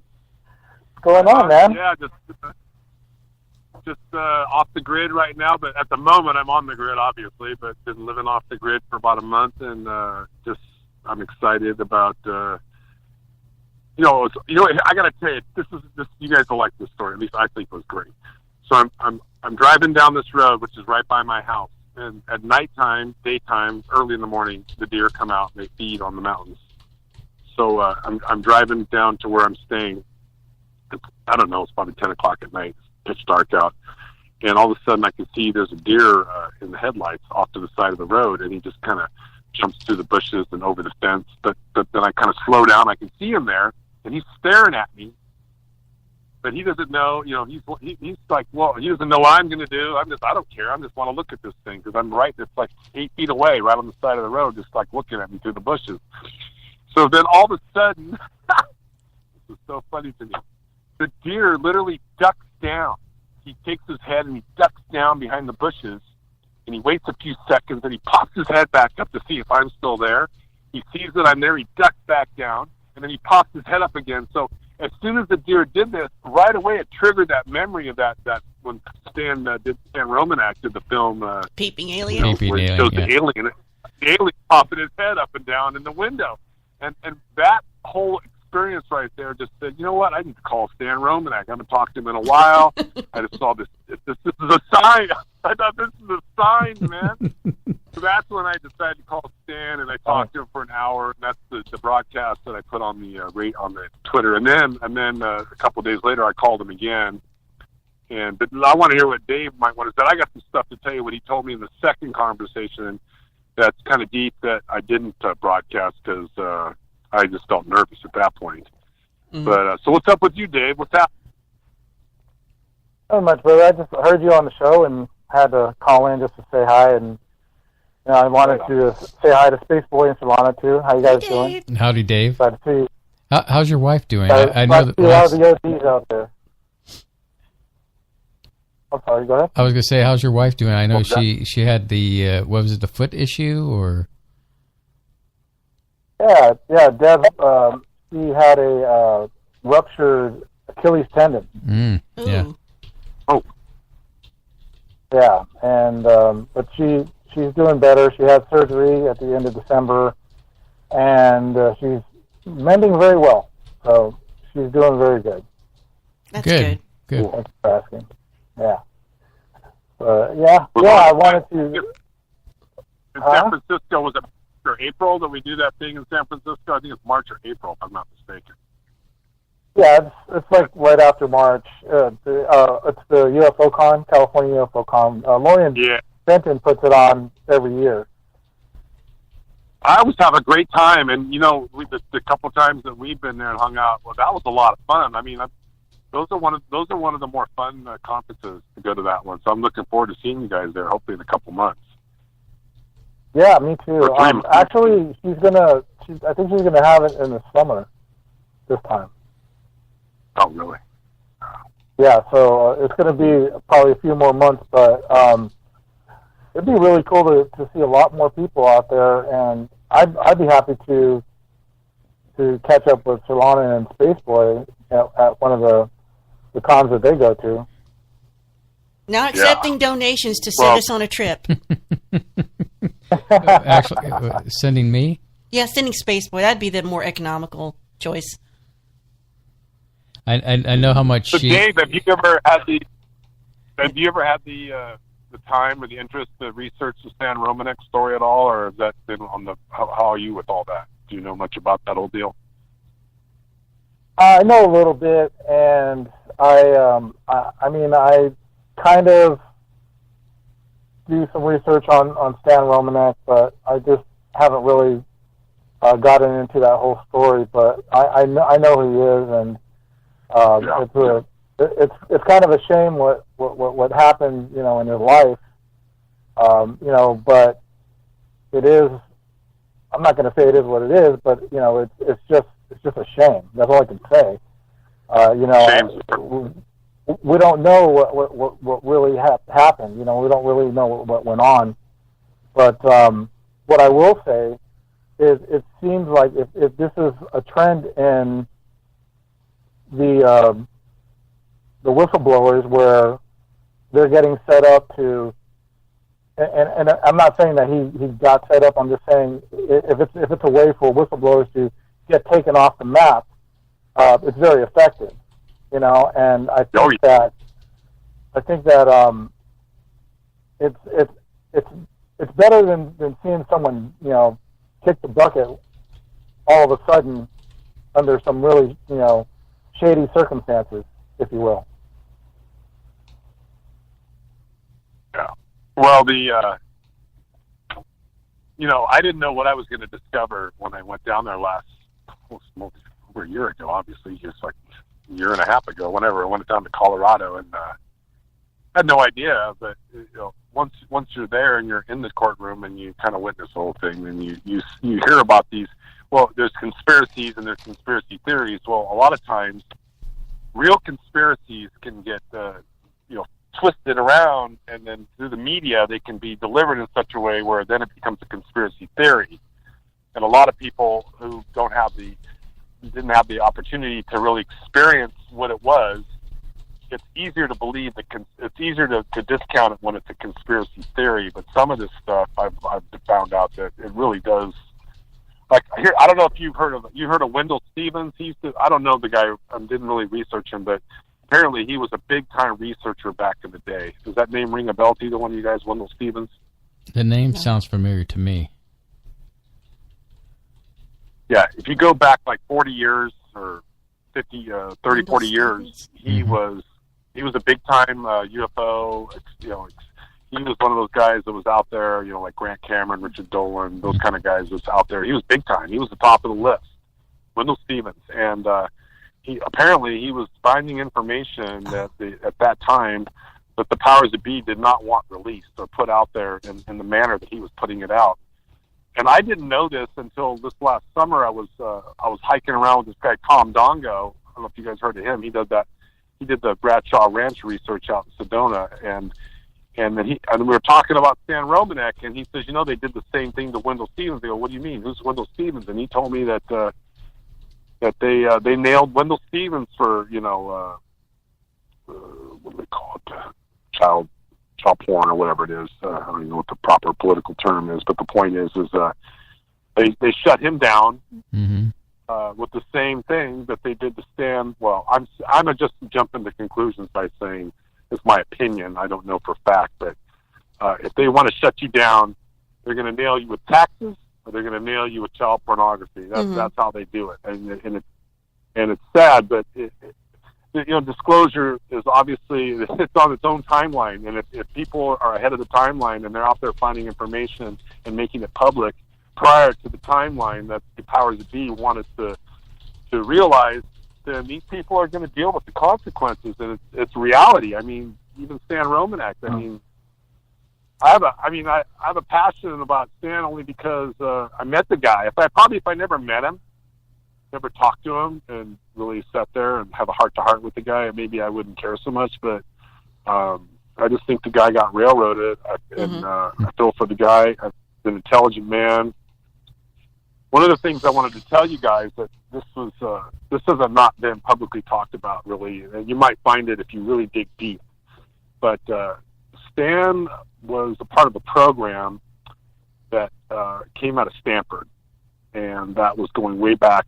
Stan is actually 15 days older than me. He and I were born in the same month, and we're both Sagittarius, which I don't know if that's just synchronicity or coincidence, but we have this.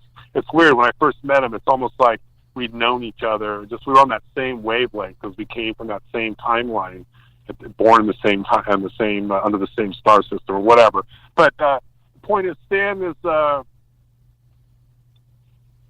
in my opinion, this is my opinion, okay, based on the research I've done and the people that I've talked to that were directly involved in this program, they will tell me surface information, but they are still not allowed to discuss the details of these programs. We all know that that's what happens. And there's been times when I was with this one guy, Stanislav Ojak, and I was friendly with the guy, and we're having a chat, and I'm asking questions, and I'm not getting too deep with the questions. And then all of a sudden, I try to dig a little deeper, and then he just puts the red flag up. Very politely, very respectfully, he says, Eric, I can't discuss that with you.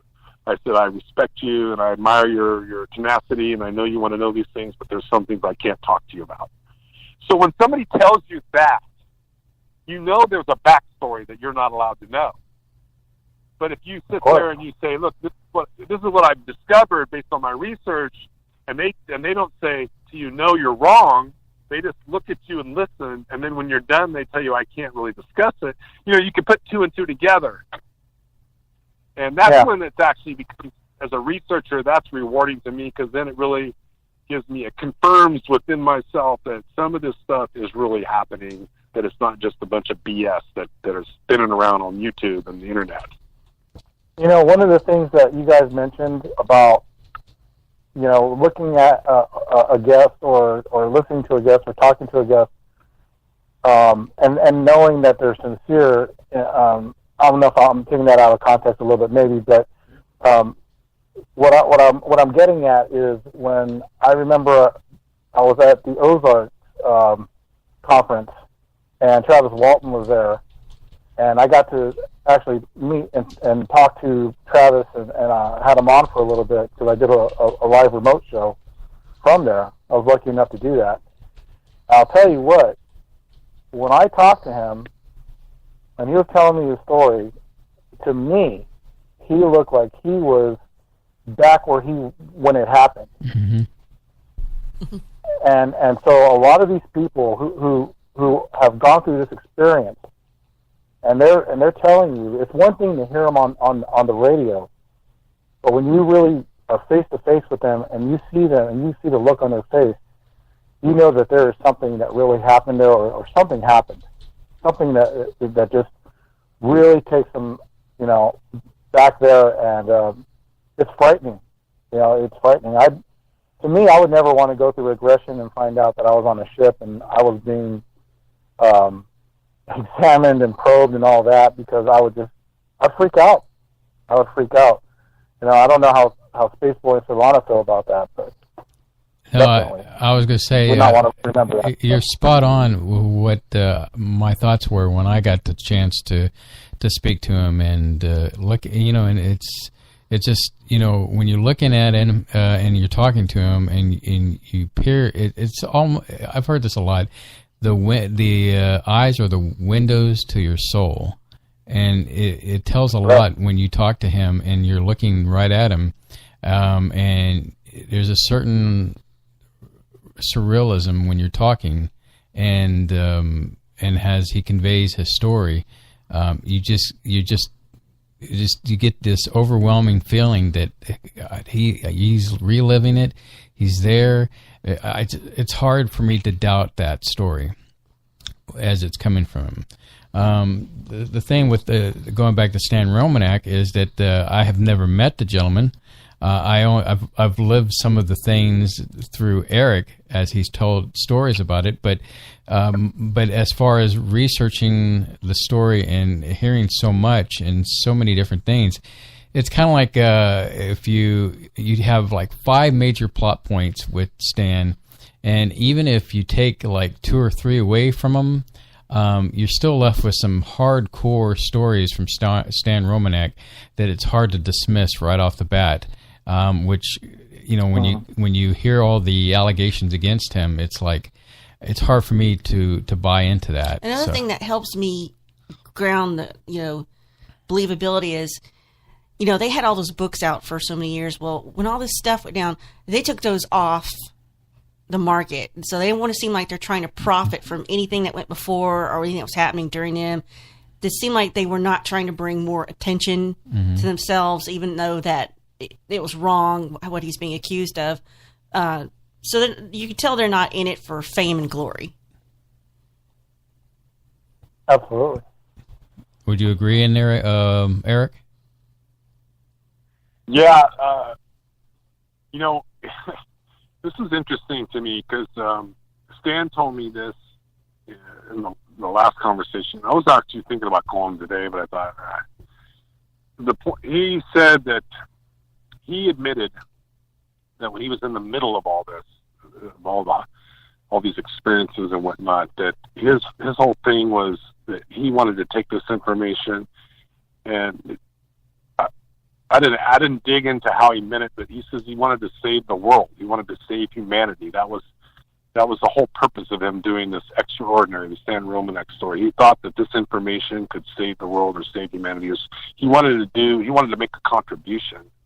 And, in my opinion, if Stan Romanek hypothetically were going to come out now and then maybe a few years down the road, then do a movie, we've advanced in our disclosure timeline to where I don't think that the powers that be would be as concerned about what he's saying as they were concerned 10 years ago. Does that make any sense to you guys? Mm-hmm. Yeah. Sure. Yeah, he just, but okay, so here's the truth bomb that was, to me was, and so when Stan talks to me, he's very careful where he says, I don't have any proof of this, I don't have any evidence of this is just based on the people that I've talked to and my own understanding and so on and so forth. So he's not this kind of guy where you get on the phone with him and he's trying to convince you that everything that he says is 100% with. If he's not sure about something, he'll tell you, I'm not sure about this, but this is what I think. And so he mentioned some names. Stanislav Ojak, obviously, is in that film. I believe Dr. Tiller, and there's another doctor. He said that, I asked him, I said, is anybody helping you cope with all this? And he goes, yes, I have my doctors. And I said, well, are these doctors that you have to go to because you're part of the Social Security system where he's on disability? So do you have to pick? Do they pick the doctors for you? He goes, no, I can go to any doctor I want. And so he's talking about these doctors, and I'm writing these names down, and I went and researched who these people were, and they were also part of this program. And one of the comments he made is he goes, I don't even know really who my father really was. And without dragging this story on a long time, one of the things that Randy Kramer told me, which I was interesting, is he said that he's a Petri baby, and what we call a test tube baby, I guess, is that. And this is technology that totally exists. I mean, this is completely not a conspiracy theory, where you could take the genetics and the genes, and actually there's a guy, I think it was in Japan or China or Korea recently, that got in a lot of trouble for doing gene editing, where he says that there's a program where, for example, they could take, let's just say, the sperm of the genetic qualities of the sperm samples from several people and combine it together, put it into, we'll call it a Petri dish, along with whatever, inject it into a specimen, and then a human being is born, but they're predetermined to have certain genetic coding and DNA based on this program that was going on, that probably still is going on, but we're never going to hear about it. But Stan, and based on his beliefs and his experiences and the people that he's been involved with, he thinks that possibly he's one of these kind of petri babies, and that he was involved in this program, that they told him he was a special child when he was a child. They would take him out of school. They would send him to these special programs. So, you've heard of you guys know what MK Ultra is, obviously. You know these types of programs exist. So you got to realize that there's all these little offshoots of these various kind of controlled programs.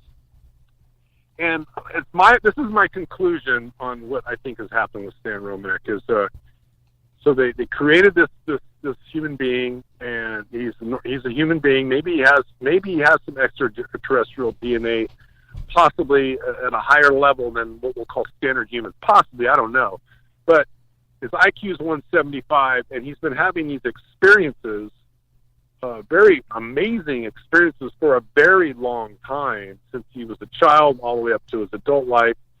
So you wonder if he was predispositioned to have these experiences. Now he's 55 years old, 56 years old, or whatever, and he's trying to figure it all out.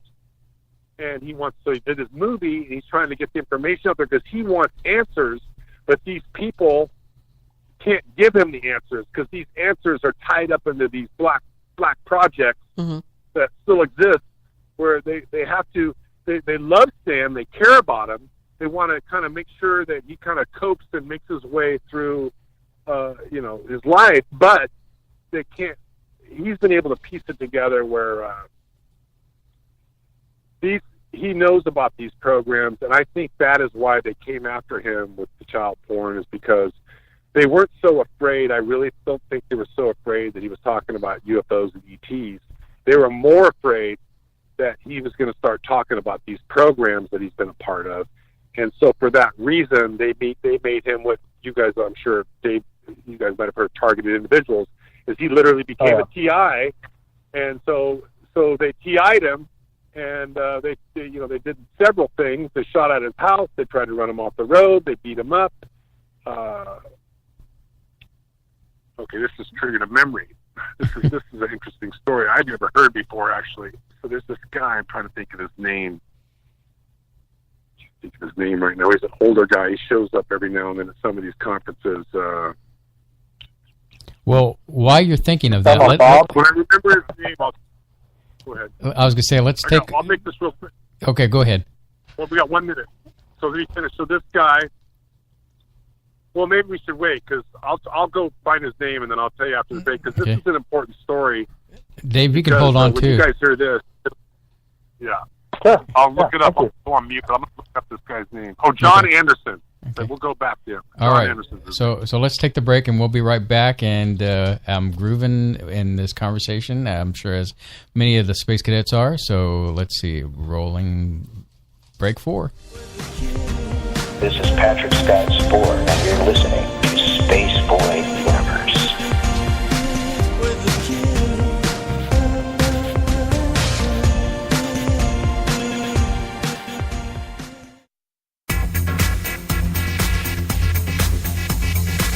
You are listening to Spaceboy Universe on the SBU network. Explore the universe with Spaceboy and Sir Lotta.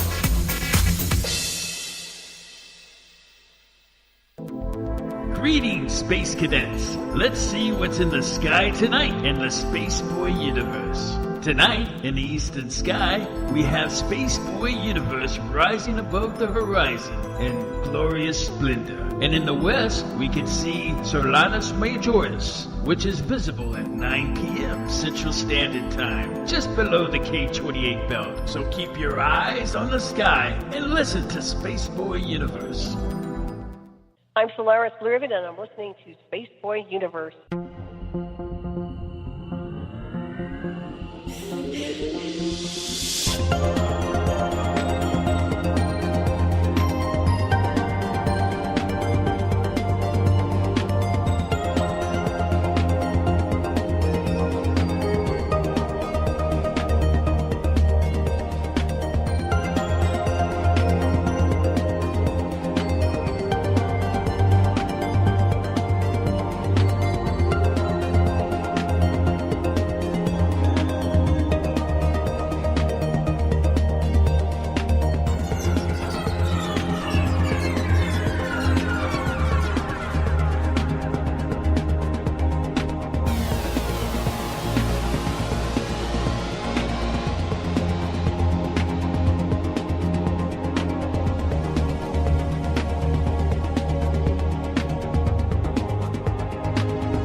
are listening to Spaceboy Universe. Here are your hosts, Spaceboy and Sir Lana.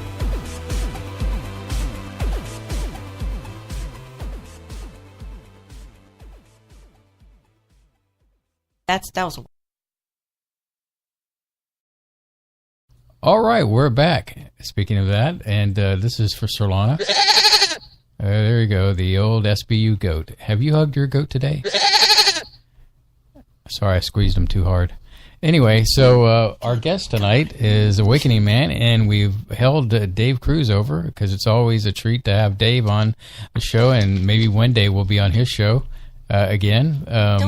Don't put him on the spot like that. You know, maybe he's saving face. No. We talked about it.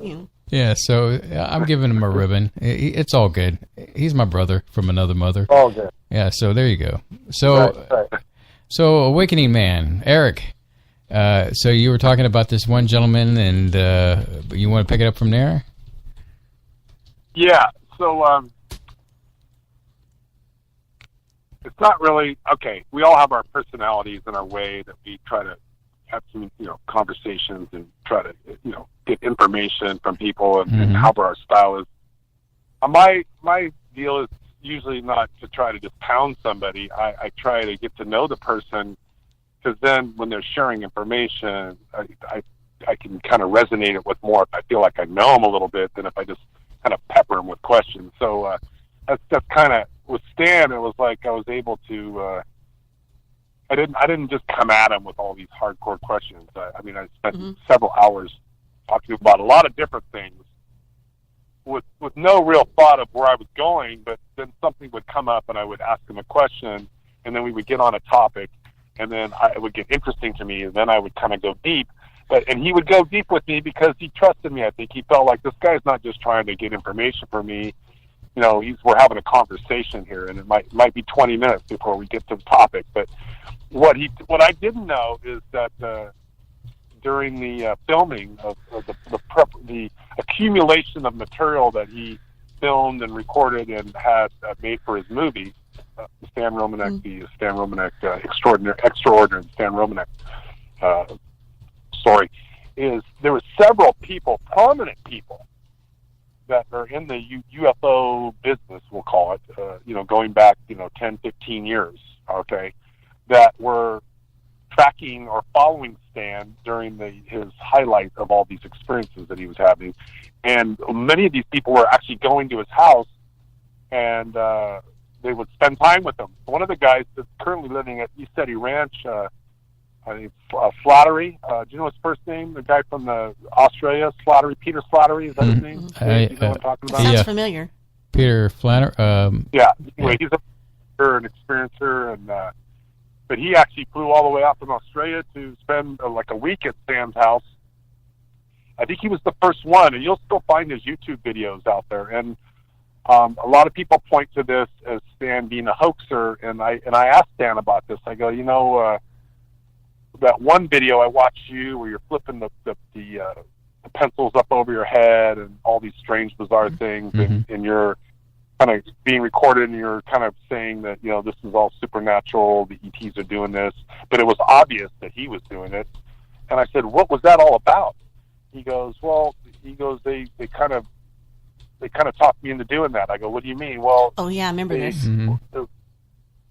Instead of them actually coming directly for Stan in the beginning, they actually targeted some of his friends apparently and said, look, if you don't play ball with us and keep this on the down low, we're gonna target your friends. So it's like you don't care as much about your life, but maybe you care about your friend's life. So that's how they kind of worked him from that angle.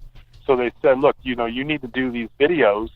We're going to record it. We're going to put it on YouTube where it's obvious that you're faking these experiences, so that all these other experiences that you've talked about are going to become immediately discredited, basically, is what their plan was, by Stan putting out these fake videos. And he hated to do that. He did not want to do that. But he did admit that he did it, and it was for that reason, that he was trying to protect people that they were harassing. And it turned out that one of the guys that was his best friend for the longest of time, he thinks that whatever they did to him, he's not with us anymore. Let's put it that way. Yeah, that's what I remember is that one of his friends was hurt. Yeah. So. Yeah. So you take that story and then you do the research and you find out, well, who else has been there? And then you kind of go down the line, and then all of a sudden this guy John Anderson, who I've seen him at the UFO Congress in Arizona. I've seen him. I think he lives in the Arizona area. I've seen him at several conferences in the Arizona area. I've seen him. I think I saw him at Contact in the Desert out there in the Palm Springs. But he's what, in my opinion, and what a lot of people think, the classic government spook kind of guy. He's one of these guys that he's on the payroll, as far as I'm concerned. He's out there, going to these conferences. Sometimes he's a speaker, but he's controlled misinformation kind of guy. But what makes these guys really good, though, is they will mix truth with disinformation and misinformation, and it's easier to believe it when you mix it together than if you just come at somebody with just some cockamamie story. But getting back to Stan Romanek, so apparently John Anderson was sent to Stan Romanek's house in Loveland, Colorado, because he wanted to witness firsthand these experiences that Stan was claiming that he was having. So Stan said, yeah, John Anderson came to my house. He stayed at my house. He said on the last, it was like 3 days he was there, nothing happened. On the last day, we were out in the backyard. I think we were having a barbecue or whatever. He was going to leave the next day. And Stan said that this massive mothership craft just coasted on over and hovered. I don't know how far above his house, but it was in plain sight. It was massive. He says it was right there. And that John Anderson and his partner, whoever that guy was, and several other people that were at this little barbecue cook-off in Stan's backyard all saw it. It was right there. And so then as soon as this thing, and I didn't get a chance to really ask him probing questions after that, because I wasn't interviewing him. He was just telling me the story. And he says that as soon as this guy, John Anderson, saw this, that's it. He was basically out of there. I mean, he was gone, not to within an hour or less. He was in his car and gone. And he says after that, that's when all this stuff really started going down in a negative way for Stan, because it appears, based on the way Stan described the story, that this guy saw it, he believed it was real, he knew it was real, and then that's when the campaign of discreditation and disinformation and misinformation all began with Stan Romanek. And that other element with this Stanford research program, I think because of the compartmentalization of some of these programs, that you might have one group that's trying to keep a certain lid on something, but there's another group that's working on another agenda that's on some other parallel platform, but they don't work together. So I think if they had worked together and they said, hey, just leave Stan alone, we've got this under control, it didn't work that way. And it was I think it was very unfortunate that Stan was so open and honest about everything that he did, that he wanted everybody to see it, he wanted to prove it. And then once the key people believed and saw that this was real, that's when things really started going bad for Stan Romanek, because it went from a conspiracy theory to a conspiracy at that point. Right. No, I'm just agreeing with Eric, and even this, and that's what I said earlier about even when you take this into account, this situation where he flicked the pen and chalked it off as some kind of experience, there were so many other things that happened to him. Like, for example, when he had the knee issue, and he had these, I guess, was it metal bars in his leg, Solana? Are you talking about when he had if he tore his ACL and he was going to have surgery? Well, or was that later? He still had the brace on it, and of course he was going to have the surgery. He was healed overnight because they took him. And they were telling him, look, you need to come in because this is going to mess you up for the rest of your life if you don't come in and take care of this. And then he recorded the conversation they had with the medical specialist and saying, I guess, you needed to call Ghostbusters or something like that to figure this one out. But you look good. And yeah. To me, that was the most convincing episode or segment of the movie when he told the story that you just described. Mm-hmm. If you can that one, then have at it, and then tell me about it, because I want to hear anybody's theory. Because when you get healed overnight and you go to bed with a brace on your leg, you're preparing to have surgery the next day, and then you wake up in the morning and the brace mysteriously is not on your knee anymore.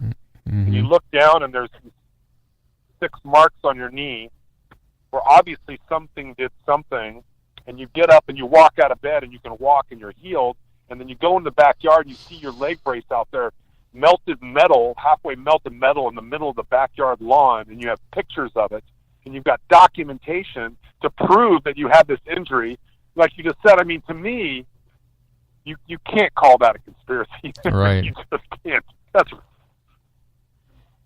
And then continuing on with the issue with the siding of the house that he was renting, and these guys came out of nowhere, and he was trying to contact his landlord, and then he couldn't get a hold of him. But eventually, when he did, he's like, "I didn't send anybody out there," and that was pretty interesting, but not as much as the finding the brace in the backyard and him being able to That's pretty solid. It's hard for me to dismiss that as like a David Copperfield kind of moment, with him, so.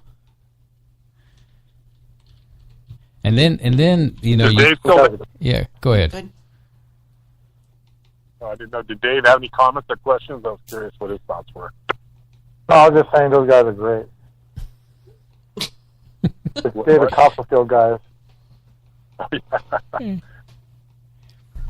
Now, Eric, we talk about the different things, like, for example, the peeping alien or the grandpa alien. Oh, Sherlana just posted a good one where they had a camera in the house, and I guess supposedly one of the terrestrials took a picture of himself by accident, I guess. And left it on the camera. Left it on the camera, What are some of your thoughts on those? Because that's the peeping alien thing really got me connected to the Stan Romanek story, and then beyond that, the calls they would get from, I guess, what was it, Audrey? Mm. Yeah, those Audrey, yeah. Yeah. Those phone calls, those are heavy duty. They record those phone calls from what they claim were, extraterrestrials, whatever they were. I mean, they were calling and leaving messages and talking to them, and that. I don't know. I based on any case that you take that you look at, you just can't take one story. You got to look at all the players, all their stories, and then the history of how it came to be that they were a part of the story. You really got to really try to figure out if something's a conspiracy or a conspiracy theory. You got to look at all aspects, and you got to go down all the rabbit holes, and then at some point you're going to come to the conclusion that this is real. And to me, maybe I'm not going to say every single part of what Stan Romanek says was 100% real, but like you said earlier in the show, there's a huge portion of it that is, to me, is beyond. It's beyond the strange. Well, what about all the witnesses that saw things in the sky early on? When they went out to the park, and I mean, they saw the same lights, they saw the same UFOs. It's not just was it just him having a sighting?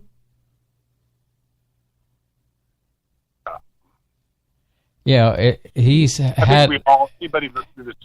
Go ahead. I was going to say. I was like, did I stump him? I was going to say that through the whole story, he's had many witnesses that validate his claims of what he's seen, what he's experienced. Everything ranging to the UFO sightings right before he met Lisa. Those sightings to all the way up to the point where in the house they were experiencing shadow people. And to that extent, I mean, the experiences have been wide ranging, even at the point where people have seen people take over control of his computer while he was on it. He was able to show people, somebody was hacking into his computer, moving it around, and people had seen that as well. So, I mean, it's such a rich case of just a hodgepodge of different things. And, it's just it makes you go, Well, y'all did your homework on Stan Romanek, I'll say that. Yeah, on a footnote, with a lot of people that might kind of wonder, okay, so Stan and Lisa are separated. Oh. She moved back to Nebraska, which is her hometown. And so they're trying to sell the house that he lives in Loveland is valued somewhere in the low $300,000 range. And, they've lived there a long time. It's been their home. I mean, their mortgage is pretty cheap. It's, for me, $900 mortgage on a $350,000 home is pretty cheap. That is because they've pretty had cheap. the home for Yeah. a while. I'm sure Cheaper than ours. there's equity in the home. There's equity in the home, but and I don't ask them, I don't try to figure out, how's Lisa? Are you guys getting along? I don't ask them all those kind of questions because that's really not my business. None of it's my business, but that's too personal. But I said to him, I forget how I worded it to him, but he's under the impression, okay, bottom line is that, I don't know how to word this, but it was in Lisa's best interest, not because of any kind of relationship flaws, but it was in her best interest not to live in that house and to move away for the safety of the parties involved. If I was a lawyer, that's probably how I put it. Yeah, So that makes sense. They still communicate. Stan still has hopes that one day they'll be back together. Unfortunately, I don't know if Dave knows this, but I don't know 100% if this is what happened, but it appears as though Lisa's teenage son, who was a teenager at the time, who was not Stan's biological child. It was a son that Lisa had through another man prior to meeting Stan. He was the one who was also dabbling on the computer at Stan's house when he would come to visit. So it's plausible that some of this stuff was on Stan's computer, not necessarily as a result of Stan, but as a result of this teenage son looking at images. And when the shit hit the fan, technically, the son ran home, and you've heard this before, but just for Dave, and took his laptop and took it out in the backyard and blew it up with a shotgun. That's all fact. That's not just some cockamamie story. So when you put all the pieces together, you can kind of see what probably happened and then what most likely happened. But one thing I do believe is that Stan was not a pedophile, that it would serve the system that he would go to jail and stop talking about it because, like I said before, there's programs, this whole targeted individual thing, it really doesn't get talked about too much. I think Dave might have done a show on it once before. I don't know if he has, but it's a very sensitive topic because, we talk about aliens and UFOs, that's one thing, but when you start talking about, the government or people involved in high positions targeting people because they have knowledge and information experiences that will basically pull the veil off from the the BS that they've been feeding us forever. Those are the people they're afraid of more than everything, because there's so many of them out there that if they all start talking at the same time, then their whole con game would come crumbling down. And that's what I think Stan got involved in. Is if he hadn't been involved in that program, I don't think he would have been targeted like he was. That's just my opinion. Mm-hmm. Very, very true. Very true. I wanted to mention something really quick too, because if you guys, I don't know if you guys have caught the movie, the documentary, Mirage Men. Yes. Oh yeah. It talks about disinformation agent Richard Doty. Yes. Yeah, and what you guys were talking about this info before is that it's amazing, that the lengths that they go to take these individuals out, but to play with their mind the way Richard Doty did with a bunch of people, Benowitz and even LMH. Mm-hmm. It's just crazy what we dabble in, you guys. All four of us. I think about where we came from, 4 years ago, 5 years ago, and where we're at now. and I'm seeing just, you know, there's something to this that people just don't understand, that this is real stuff. You know, that this is real stuff. People's lives are getting messed with. People are dying, and there's definitely some kind of cover up.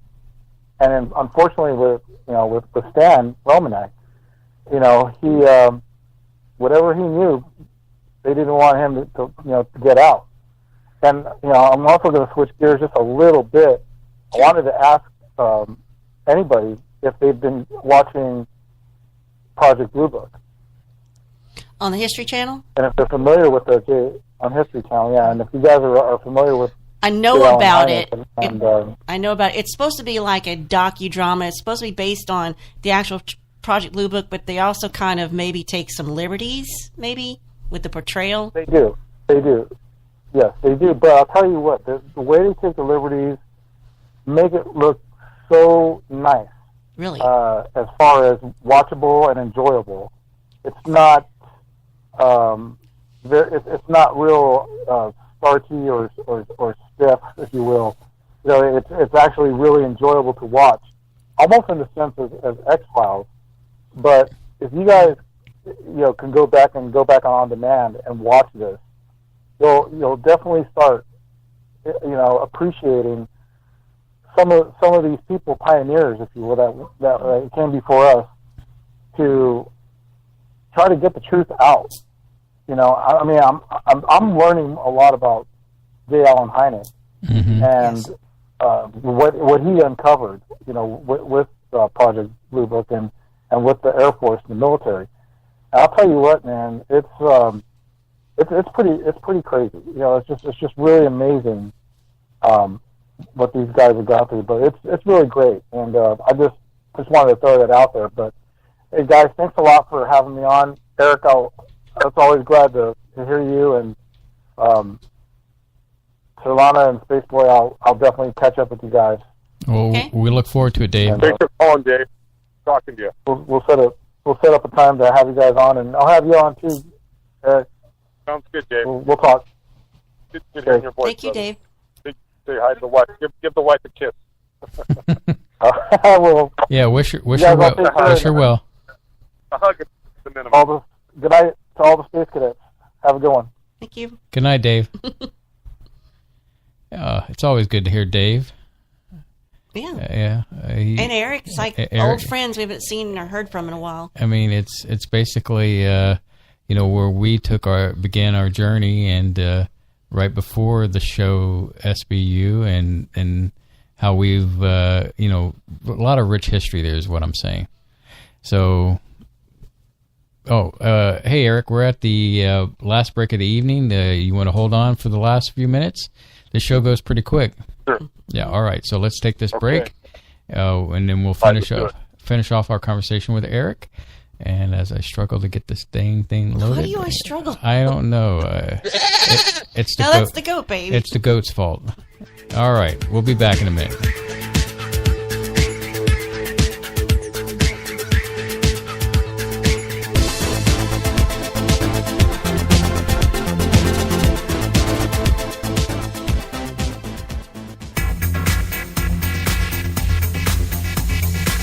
You are listening to Spaceboy Universe on the SBU network.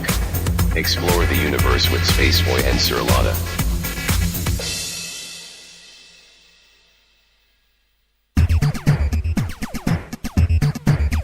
Get your game on Spaceboy Universe.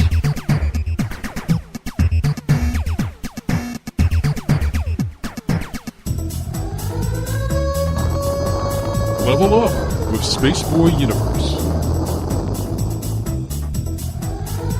No quarters, no problems. Play it at Spaceboy Universe.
You are listening to Spaceboy Universe. Here are your hosts, Spaceboy and Sir Lana.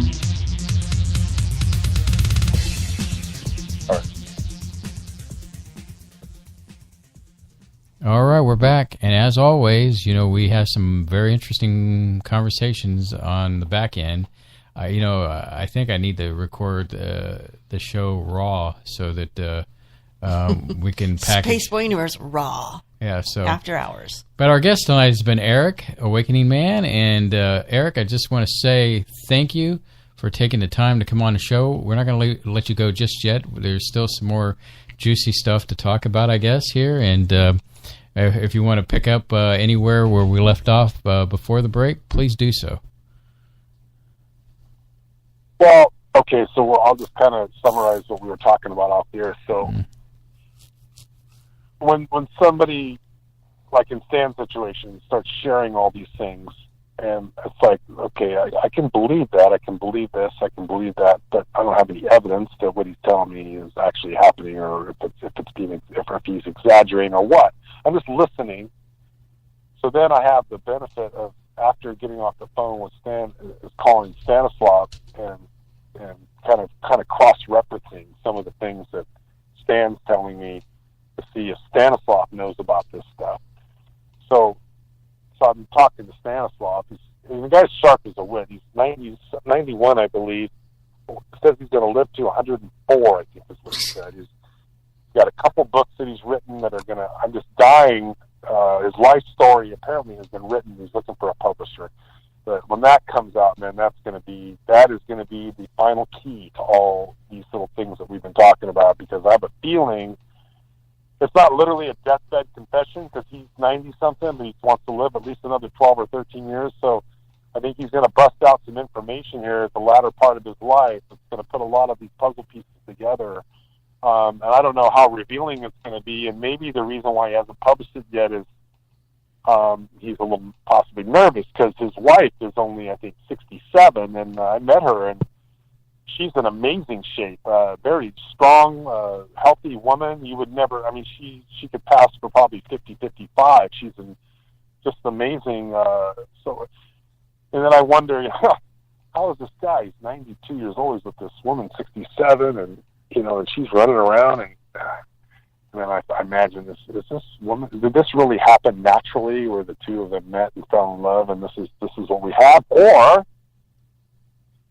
with these programs, you hear about these terms, handlers. I wonder, was this woman put into his life to kind of look over him, to protect him, to make sure he's healthy and he eats, and because he's valuable. He's a very valuable person. Stanislav Lojak, nobody really knows about this guy because he's under the radar, on the very low profile out there in Wyoming. And so maybe, in a sense, he's kind of like, I get the feeling that she cares for him, but maybe she's his handler. You know what I'm talking about? I wonder about these things. Right. It's like, I don't know, and I'm not going to say, are you his handler, but it just certainly appears that. So I'm thinking that some of this information that Stanislav has that he probably wants to talk about and share has to go. She's going to basically put the kibosh. You know what I mean? Yeah. It's like, I just have this feeling that some of this stuff, if she wasn't in the picture, probably already would have came out already. And I don't know what the whole dynamic is with that, but it's fascinating, to say the least. But this Stanislav guy, can't wait to. Every time I talk to him, I want to ask, "Is that book ready? Can I read it?" I'll read it before you publish it. Give me an opinion. I really want to hear that story. But anyway, yeah. So that's Stan Romanek. But so then you now moving out of all that, you move now into, you got these guys that have been popular over the last few years. Corey Good, then you got Henry Smith coming in. And these kind of guys. There's a lot of these other guys that have Jason, what's his name?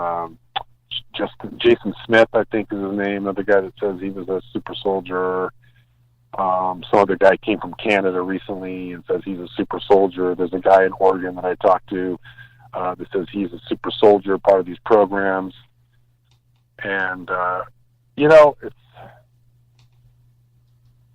it's really hard to figure out if some of these guys are really experiencing these things, or maybe they're just at home and they're on the internet and they're researching and they're doing data mining. Yeah, they're just good at they can Googling. Exactly. And you can do that. I mean, it's not undoable if somebody really wants to put themselves in that mode where, I mean, because you can't really challenge these people. I mean, you can call them a liar, but you can't prove they're a liar. You can believe them, but you can't prove they're telling the truth either. So where do you go with it? So what that information is, it gets people all focusing on that when you got the guy behind the curtain in the Wizard of Oz pulling the strings on a whole other program that, you know what I mean? There's a lot of distractions. Well, we're living in this post-truth world, and I learned that term by researching the Bilderberg Group, because that was on their official talking points agenda for the last time they met. And I was like, what the heck is post-truth? Well, apparently post-truth is what I have been calling personally the butthurt culture, where as long as you're the first to say, well, my feelings are hurt, or that's not right, or I don't like that, or your opinion is garbage, as long as you're the first one to call out something, that's what matters, not the truth or the facts. And so we're living in this world where we've got all this media bombardment, fake news, YouTube trying to filter out things that are going to hurt us because we might believe something stupid or crazy.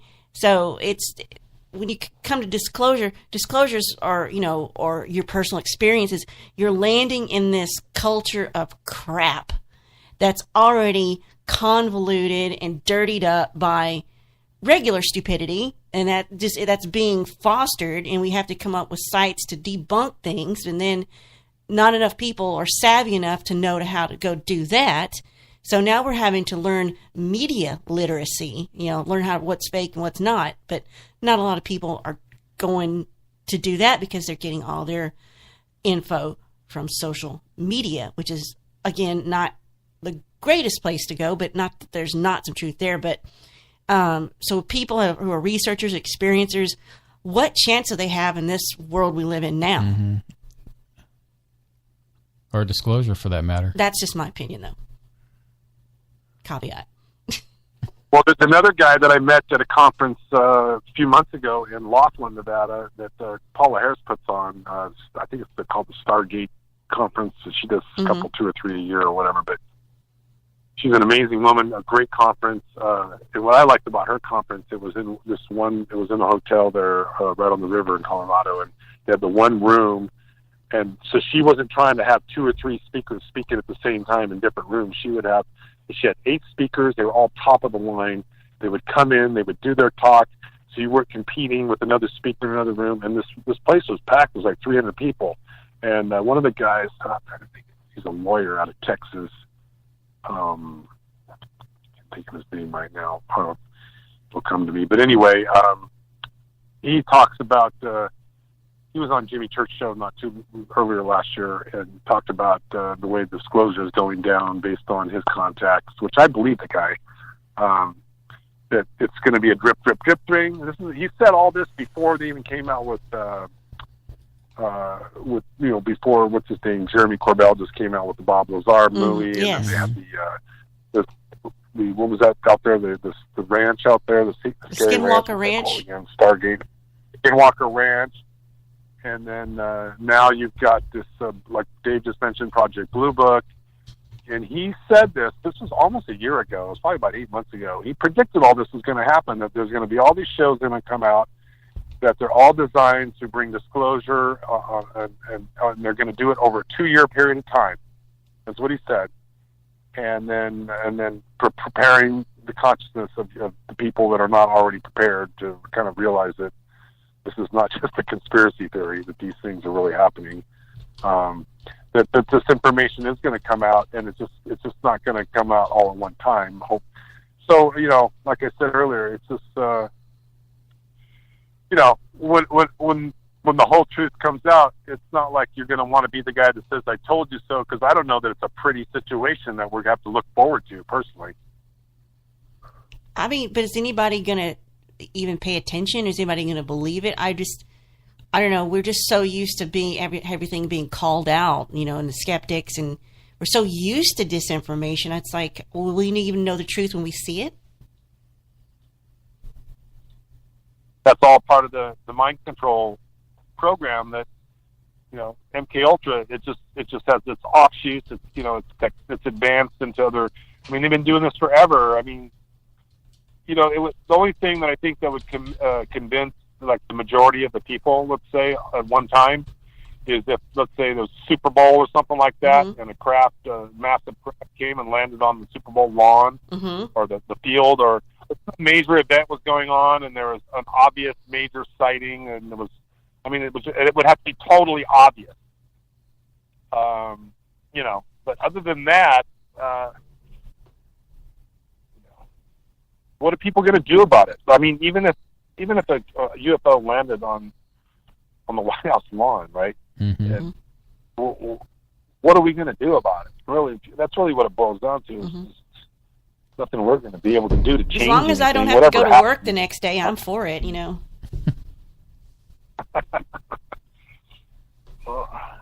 I'm kind of okay personally. A lot of people are fired up about disclosure. I'm just assume postpone it and prolong it as long as possible, because I think that I'm okay with knowing what I think I know, but I think if everybody, I think that it would cause. I do think that their reasoning for lying for so long was not an unreasonable reason, in the sense that you can't just throw the baby in the pool, and just expect it to swim. These people need to be taught and prepared to think about these things in this manner. Otherwise, it's going to be such a shock to their consciousness and to their minds and so on and so forth that, it could disrupt things. Well, I don't trust other humans to act right under most circumstances, so I think we're kind of doomed. Yeah. That's just my personal opinion. Well, we're going to be on Mars in 5, so we are. There'll be human beings. It won't be conspiracy theory. It'll be public information that you can. It's already public information. You can sign up and you can agree to go off planet in 2035 to Mars. I'm sure they'll have expeditions and test runs in the meantime. But you got to in the next 15 years, things are going to change so dramatically. If we make it that long, I hope we do, but I'm just saying things are going to change dramatically. Like, even if you're doing this show 2 years from now, I just think that things are going to move so fast, so many things are going to happen. We'll look back and think, can you believe we were talking about San Romanek 2 years ago? Now look what we're dealing with. Right. Now look what we're hearing about. I think this is just going to keep growing, becoming more, more amazing, more awesome, more insane in some ways. So would you say you're more about personal truth? Like, you don't need the government to tell you there's aliens or not. If you've seen things you've experienced, that's your disclosure. You've already got your mind made up. You're convinced, and you don't really need anything beyond that. Yeah, I've already. What I struggle, I wouldn't know if struggle is the right word, but what I think about and what I contemplate every day just about is, what do I want to do with my life, and where do I want to go from here? It's like, if I knew I had 20, 30, 40 years, like the 20, if I were to go back into the 80s, for example, and I would know that I would have these, 38 years in this 39 years, 2019, then you could plan and you can consider things and think about a lot of things, and you can do things, and knowing that you've got a future. But now, I'm not trying to be the messenger of doom here, but I don't know that we have control over our future like we did maybe, 20, 30, 40 years ago. I think we're getting towards the end of the line, in the sense that what's going to happen is beyond our control, and people that are adjusted to it and understand, or at least kind of have a grip on what's going on, they might survive and make it through without having a complete breakdown. But there will be people that I think will just go off the rockers when this. Their paradigm will be completely shifted so quickly and so fast that it'll completely spin their mind to such a degree that they'll lose it. I just think they'll lose it, and that concerns me. That's why I'm off the grid. I don't want to be around when people start losing it. That's smart. I'm saving. I'm getting bottles of water up here. I'm not like one of those guys that's a prepper, but I'm gonna be buying canned foods gasoline. I got a generator. I'm just, if I had to go 2 or 3 weeks and I didn't have any connection, no phone, I could survive. Hopefully if something were ever to go down, whatever it was, it wouldn't go beyond that. But obviously there may be a day, hopefully not in our lifetime, where something happens and it could go weeks and months before things go back to what we perceive to be normal. Mm-hmm. I mean, the grid could shut down. We can lose if we lose our electrical component and our communication component for a period of time, all these things can happen. It's kind of like the thing I've been reading up a lot, and I guess also was brought up by David Adair, was an electromagnetic pulse from the sun. Yeah, from some kind of nuclear weapon. It would only take one strategically placed right above the United States that could take out all the United States, and overnight, we're back to the Stone Age, and so I mean, I think it's great that you're I don't want to say it like you're roughing it, but you're getting back to nature, if you will, before phones and stuff like that came along. It wouldn't have been my choice. I mean, if I could write the book, I would have written it a different way. But it's like when you're presented with, it's my own doing. You go out and you look in the, put your hand in the cookie jar and you pull out a cookie and you say, "Oh my God, what's this?" And then you realize, you realize certain things. It's like, you just put your head in the sand and bury your spirit and just keep going along. You gotta. It's not easy. I'd rather things be easy, but this next 2020 is going to be big time because, and I'm not going to get political here, but whoever ends up being our next president, whether Trump gets reelected, which I'm not saying I'm for or against Trump, I'm just saying at this point it doesn't look like he'll get reelected, but whatever happens, we're going to see another major shift, just like we saw. We've seen a lot of things happen with. When the Bushes came through, and then when the Clintons came through, and then when Obama came through, and now we got Trump, and it just, I just think that I don't see things changing for the better for for society. And I don't either. Not under this system. It's going to slowly. I start to look at things like it's all a setup. I mean, it could be possible that Trump's just laying the groundwork for the next guy to come in. And he's got to screw it up so the next guy can pretend to fix it and put us in our place. Exactly. So anyway, we'll just live every day. Try to have peace and happiness, and think about other human beings, and try to drink good water and eat healthy food and get exercise and get out there in nature and experience nature. That's really, for me at this point, that's really all I'm trying to live for at this moment. I'm just trying to focus on those things. I don't worry about all the things that could happen or might happen, or that I should do or shouldn't do. You just know in your head, this is what's important to me and this is what I'm going to do. And if there's people out there that are in some sort of rut or whatever, and they're not happy, they feel like, now's the time, in my opinion. If you're ever going to try to make a change in your life or try to do something different, now is the time to do it, because if you wait too long, you might not have the same opportunities that you have right now. So I just think it's a good idea to try to prepare yourself to some degree, at least for the future. Well, Eric, we've reached the last leg of our program, and I know that you're out in the sticks, but I know you still communicate out there through Twitter. Would you like to give your Twitter handle out, or would you prefer not to, or other information you'd like to pitch out there? Yeah, at Awakening Man on Twitter. That's the only social media that I do. If you go on at Awakening Man on Twitter and you see my pinned tweet, we didn't talk about this tonight, but we got a minute here, I can tell you. Yeah. Go ahead. I was recently, I was out in Lone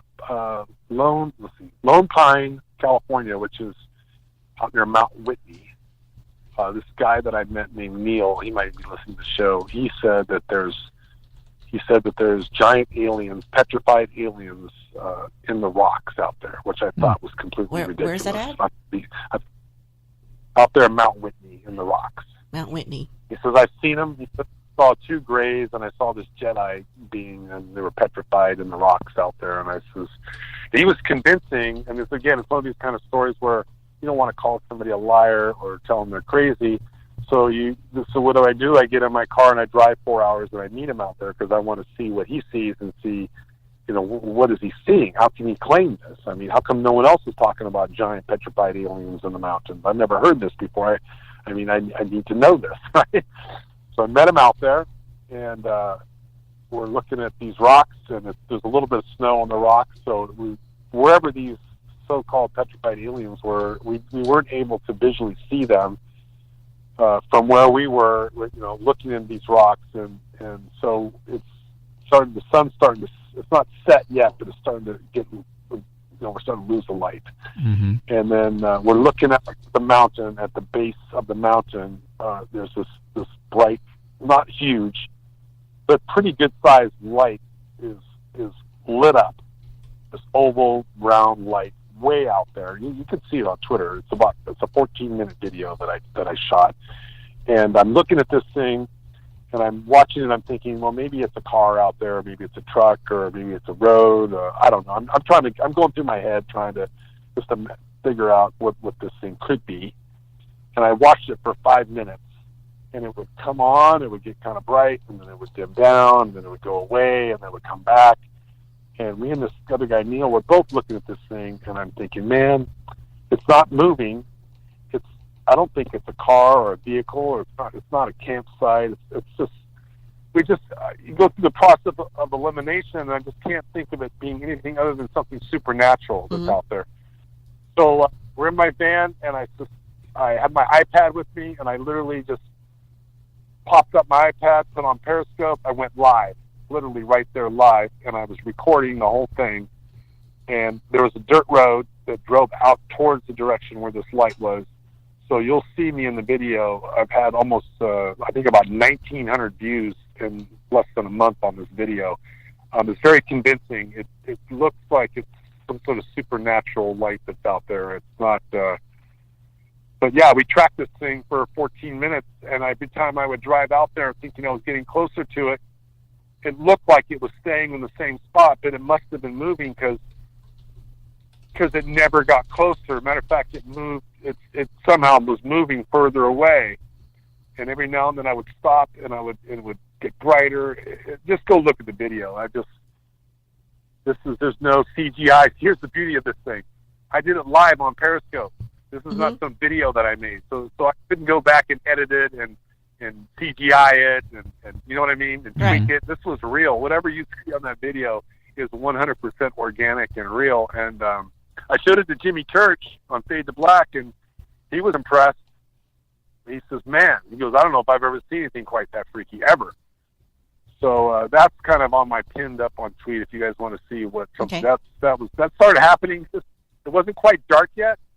And then during the 14 minutes of us driving out there, it went from being dusk to dark. And then by the time we got out there, it was pitch black. And then we just decided this thing just seems to be moving further away, so we just turned around and came back. And then eventually it just went away. I don't know where it went, but it stopped. So anyway, that's on there. That's my final story for the night there. Well, once again, Eric, we appreciate you, and we're just so happy that you could come on and bless us with a conversation. And I'm glad you're in a place where you're happy now. I just, watch your back and not when you're alone, because we'll worry. You still have friends slumming it up in the suburbia. Do what? I bring a machete with me. Excellent. I bring a machete with me. I see that apart, by the way. Good. Something were to, I'd have some protection. It's all right to be a little safe. Okay, guys. Well, hey, thanks for inviting me. Hope you got some of the information out there that might get people thinking in a direction that might help them out, because it is a puzzle and it's not easy to put together. And sometimes I think that I've got enough pieces to make an intelligent decision, and then I realize later that's not always the case. But sometimes you go with your gut, and you can be right. It's hard. It's not easy because none of this is easy. Mm-hmm. All right. Thank you, Eric. Good stuff. Great good guest. stuff. Yes, good stuff. Okay, brother. Good All night, right. everybody. I'm going to hang up now. Okay. Thank you, Eric. Yeah, thank you, Eric. Okay. All right. Wow, great conversation. Yeah, so. We'll be back next Saturday with a guest that rescheduled. Yeah, rescheduled. Ben Knight, I believe is his name. He's a musician. Yeah, Ben Knight, musician, and a little bit more of geek culture along with that. And he's a hip-hop singer, and he puts his pop culture to use when it comes to writing his music. So it'll be great to have him on. And Miss Michelle, speaking to your topic of a conspiracy theory. I'd love to do a show on conspiracy theories just to rebel, so YouTube will filter us out. Well, we've kind of talking about something. Okay. And remember? Well, we can talk. Yeah, we can talk. Let's not waste the airtime on that. Well, I like to get all the space cadets riled up, in case, It could be like after next Saturday. Yeah, it could be. We'll see. Anyway, space cadets, sleep tight. Don't let these aliens bite, and we will catch you next time here on Space Boy Universe. Spaceboy Universe is hosted by Spaceboy and Sir Lana. Executive producer is Sir Lana. Associate producer is Lee Ann Cordes. Music production is Spaceboy of SpaceboyMusic.com. Special thanks goes out to Lee Ann K, K28, Dino, Solars Blue Raven, Patrick Sporer, Bob and Beverly N. This has been a Spaceboy Universe production. Support the universe by exploring Spaceboy Universe with Spaceboy and Sir Lana. Sweet dreams, Space Cadets.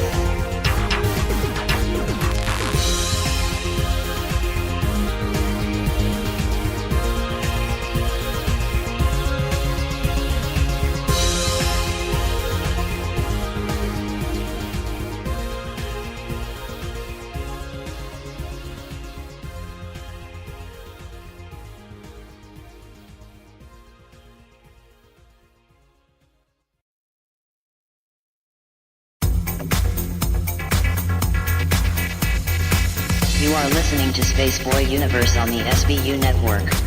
Explore the universe with Spaceboy and Sir Lana.